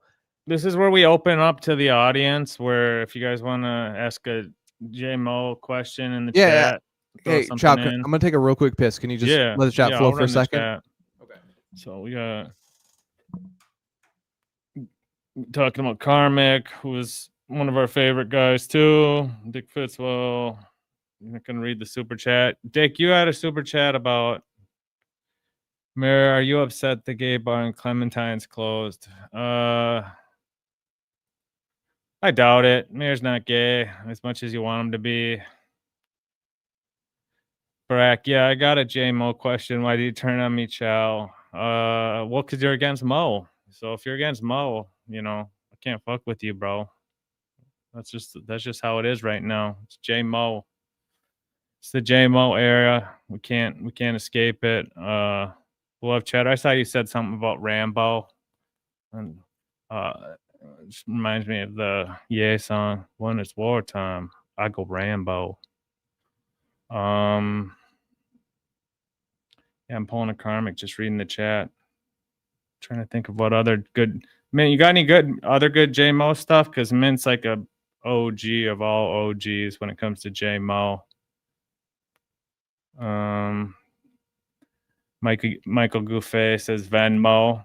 which that's another one of his trademarks is calling out the Venn Mo, and I love it when it's spelled like that, or a Venn diagram. We talked about that. Fitzwell, yeah, Fitzwell is super anti-mirror because of Chad. I think he loves Chad or something, or Kevin, but whatever. Just another alliance thing. But what's up, Mir? Didn't he do a super chat about me being gay? Right? Yeah. I told him you weren't gay, so I'll play. Probably won't offend you. I put it up already, so if you want to put it up or talk about it. Mirror, are you upset that gay bar Clementine's closed? I don't know what you're talking about, bro. So I don't know. There you go. Greg says Mir's the best man at complimenting other men that I've ever seen. He's highly honorable. Well, Mir's got a very strong, structural mind when it comes to right and wrong. And yeah, I mean, like if you're a man who like, here's the thing, dude. Like with Final Boss, I can tell he's a fag. Karmic, I can tell he's a fag. I can tell like, and I ain't like a fag. Like he's, I'm saying, like, I'm not trying to be Final Boss rude. is like both, but yeah. No, I'm not. I know what you mean. I mean, you're like not an actual gay guy. No. I'm like, I can just tell they're insecure beta males, and I wouldn't want to like hang out with them. Like with what's his face, Jay Moe, like I could just tell like Jay Moe and I would I could hang out with him for whatever time and period it would be. It would just be a good hang. I would just hang out with him. I would just have a beer. I could talk about anything. We could just have a good time, and it wouldn't be weird. It wouldn't be awkward. He wouldn't like give me some weird like vibe or the point you're like, you know what? Okay, it was good for a second, and maybe I should turn around now and like sip my beer and go the other way. It's not that. You can legitimately just talk to the man and have a good conversation. And that's what I'm talking about with these people. When I say that Final Boss is a fag, he's somebody I probably couldn't just have a good conversation with, judging by how he presents himself. Karmic, you think you could have a good conversation with Karmic? I don't think I could. I think after like maybe 10 minutes, it might be a good conversation at first. But then when he starts to open up a little bit more, it probably becomes fucking weird and you need to go the other way. That's what I'm talking about. Like, I don't know. Yeah, Chow, I've seen him talk. You know what I'm saying? Like, I know Karmic. And I told you that before when we were going to get Karmic on. I was kind of like, bro, like I've seen him on MLC and then I saw him on Steel Toe. And like, he's not good as a guest. Like, he's good at like when he's solo and like ranting. But yeah, it's like, it's all too much of a put on. Yeah, you can like talk. I've seen him interview people and it's all like pop culture type stuff. Like, oh, do you remember like the Three Stooges? Or do you remember this thing from the 80s? And it's like that type of conversation where it's like, you can do that once with someone to like talk about their interests or whatever. But then, then what are you going to do as a male? I mean, like, dude, yeah, I talk about that one interest with you. Then what? What are we going to do? Talk about after that? What? Like, dude, no, he's a faggot. It's weird shit. And I mean, and I hate to say it, and I don't want to harp on it, but Gino and Chow, I don't know how you are with Gino right now. Are you cool with him? Yeah. I think Gino can be entertaining. I haven't been up on his show, but are you cool with him? Yeah, I think so. I was trying to do that show with him like a year ago. We're trying to do that show about making money, but so, I don't ask this enough, Chow, and I think I should. What is your take on the Gino fiasco with the ID? Your take, a lot of people say, "What's this?" But what about me? What about me? And I'm asking you, what about you? What is your take on this shit, bro? It's just par for the course. I'm not pro or against it because the doxing. No, I mean, well, so I know more about this than you do because I was the one who told you, but yeah, that guy basically, I don't think he should have done it, but that guy knows Gino because that guy went to the Steel Toe event like a month or two ago and drank with Gino. So they they're personally friends. Well, I mean, he's a streamer, so he has his own stream, but he goes to these live events that Gino's at to like report on it and make a fool of Gino and Steel Got it. Toe. Okay. So it happened once, and they thought he was cool, and then he went on the stream and like showed video or whatever of them, and then he showed up at this other event, and I guess whatever. I mean, like if I was Gino, I probably wouldn't have done anything and just been like, yeah, whatever. You're low this world's so small, you only have so many fans, you know, type shit. So it's like this guy's ultimately a fan if he's showing up to this thing, even if Right, it's he's to, paying like money. make videos of you guys and say you guys suck or whatever. It's That's like, still yeah, traction for you. yeah. So like I don't know like why he was posting that shit, but that's it. That's what they do. Like when Ashley did Keanu's show, Ashley was asking me about it. I was like, basically, I think the show is just gonna be talking about your drama, and that's what it was. So it's kind of like that's their game, like Gino and Keanu. They're into like following this drama, kind of like how we've started since we stopped doing interviews. We're not No, focusing on unless drama. unless We're it doing, happens, we're not going to do interviews, in my opinion. yeah, and we're just doing like yeah. Now we're doing more like individual profiles, biographies on streamers. So it's a Yeah. little different style, but their show is like very like back and forth drama. So they have fights with different shows and all that different type of stuff. Hang on, before we acknowledge Dickhead, I kind of want to go back into what we're talking about. So, like, these people, you know, you say like, oh, we can acknowledge them for what they are. You know, what they're doing. You know, might be wrong, but it is what it is. At the same time, I'm just not confused, but I'm like, I don't know. Shit, dude. I'm trying to think how I could word this properly for you. Fuck. Here, you know what? I'm not going to talk about it because I don't know, truly. Like you said, I'm not really involved in it too much. So I'm not going to try and, like, you know, I'm not trying to put you in the best spot at all. No, I'm going to say this. So Gino, I don't know how deep you've been following all of it, but Gino's tied up in this steel toe stuff. And then with this picture that they sent back and of I heard about that picture and because all that Dave, shit, so, yeah. Yeah. Basically, the police are and courts are involved and all. So their whole thing is like Gino's got a million things that he should or shouldn't have done, or he's fighting with these different big streamers over dumb shit. So like whatever this thing over the weekend with this fan guy did the thing. Honestly, it's like it's just par for the course with like what's going on in that realm. And I'm not super focused on that shit. So I don't know all of Keanu and Gino's beefs, and I actually don't really watch either of them that much anymore unless it's in a clip. But right. So I mean, like whatever. Like yeah, it sucks, but that it is what it is. It is what it is. Yeah. Right. No, and I agree with Jay Moe, like what he said. I mean, they're like you said, it is what it is, and there are certain people who are just lost, in my opinion, and it's sad to see. Real quick, I want to address this super chat, and then we can head out of here, bro. Hang on, give me one second. Okay. This Fitzwell. Yeah, Fitzwell hits me up. He gets super territorial about people. Chow, Mur talks smack about KB. You visited her.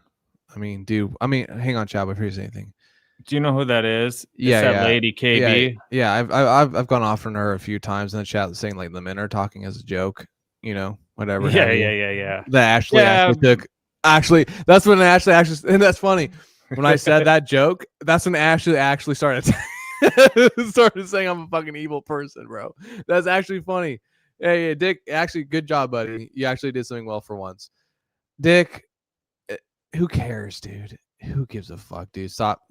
Spend your dollars or something. Go buy a pack of cigarettes, man. She's chill. Yeah, we met up and she's chill enough. And, you know, she watches all these shows and has takes, and I've streamed with her a bunch on Chad's channel. So I have no problem with her. And Mir, I don't even know what Mir said. So, dude, I said the men were talking as a joke, and she laughed at it, and then Ashley tweaked out. That's what started the Ashley thing. But in general, KB and I have no issues. I think women are brilliant. I think they should speak up when they need to speak up within reason. Yeah. So that is what it is, Dick. And instead of spending $2 on this show talking about KB, you bring up garbage that has nothing to do with the show. Maybe you should spend that on maybe some cigarettes or your light bill. Who knows? Anyway, everyone, thank you for watching this show. It was a brilliant show about Jay Moe. Jay Moe is a king. He is a crusader. He is the road warrior. He is a true man of the people. He is that modern day Robin Hood. And he is exposing these people and bringing it to light. And we should all take note of it. He is truly the man. And it is an honor and a privilege to have been in his presence to showcase his ideas onto our show and onto others. It is honestly something I'd never have dreamt of I would be doing in my podcast career, and it is truly an honor. And Chow, anything else you want to close out with, sir? No, if you're watching, Jay Moe, keep doing what you're doing. You know, keep entertaining the people you're entertaining, and all the best to you, sir. You know, you're a gentleman that enjoys fine comedy just like us. So, cheers to you, brother. Good night, Mir. Cheers, mate.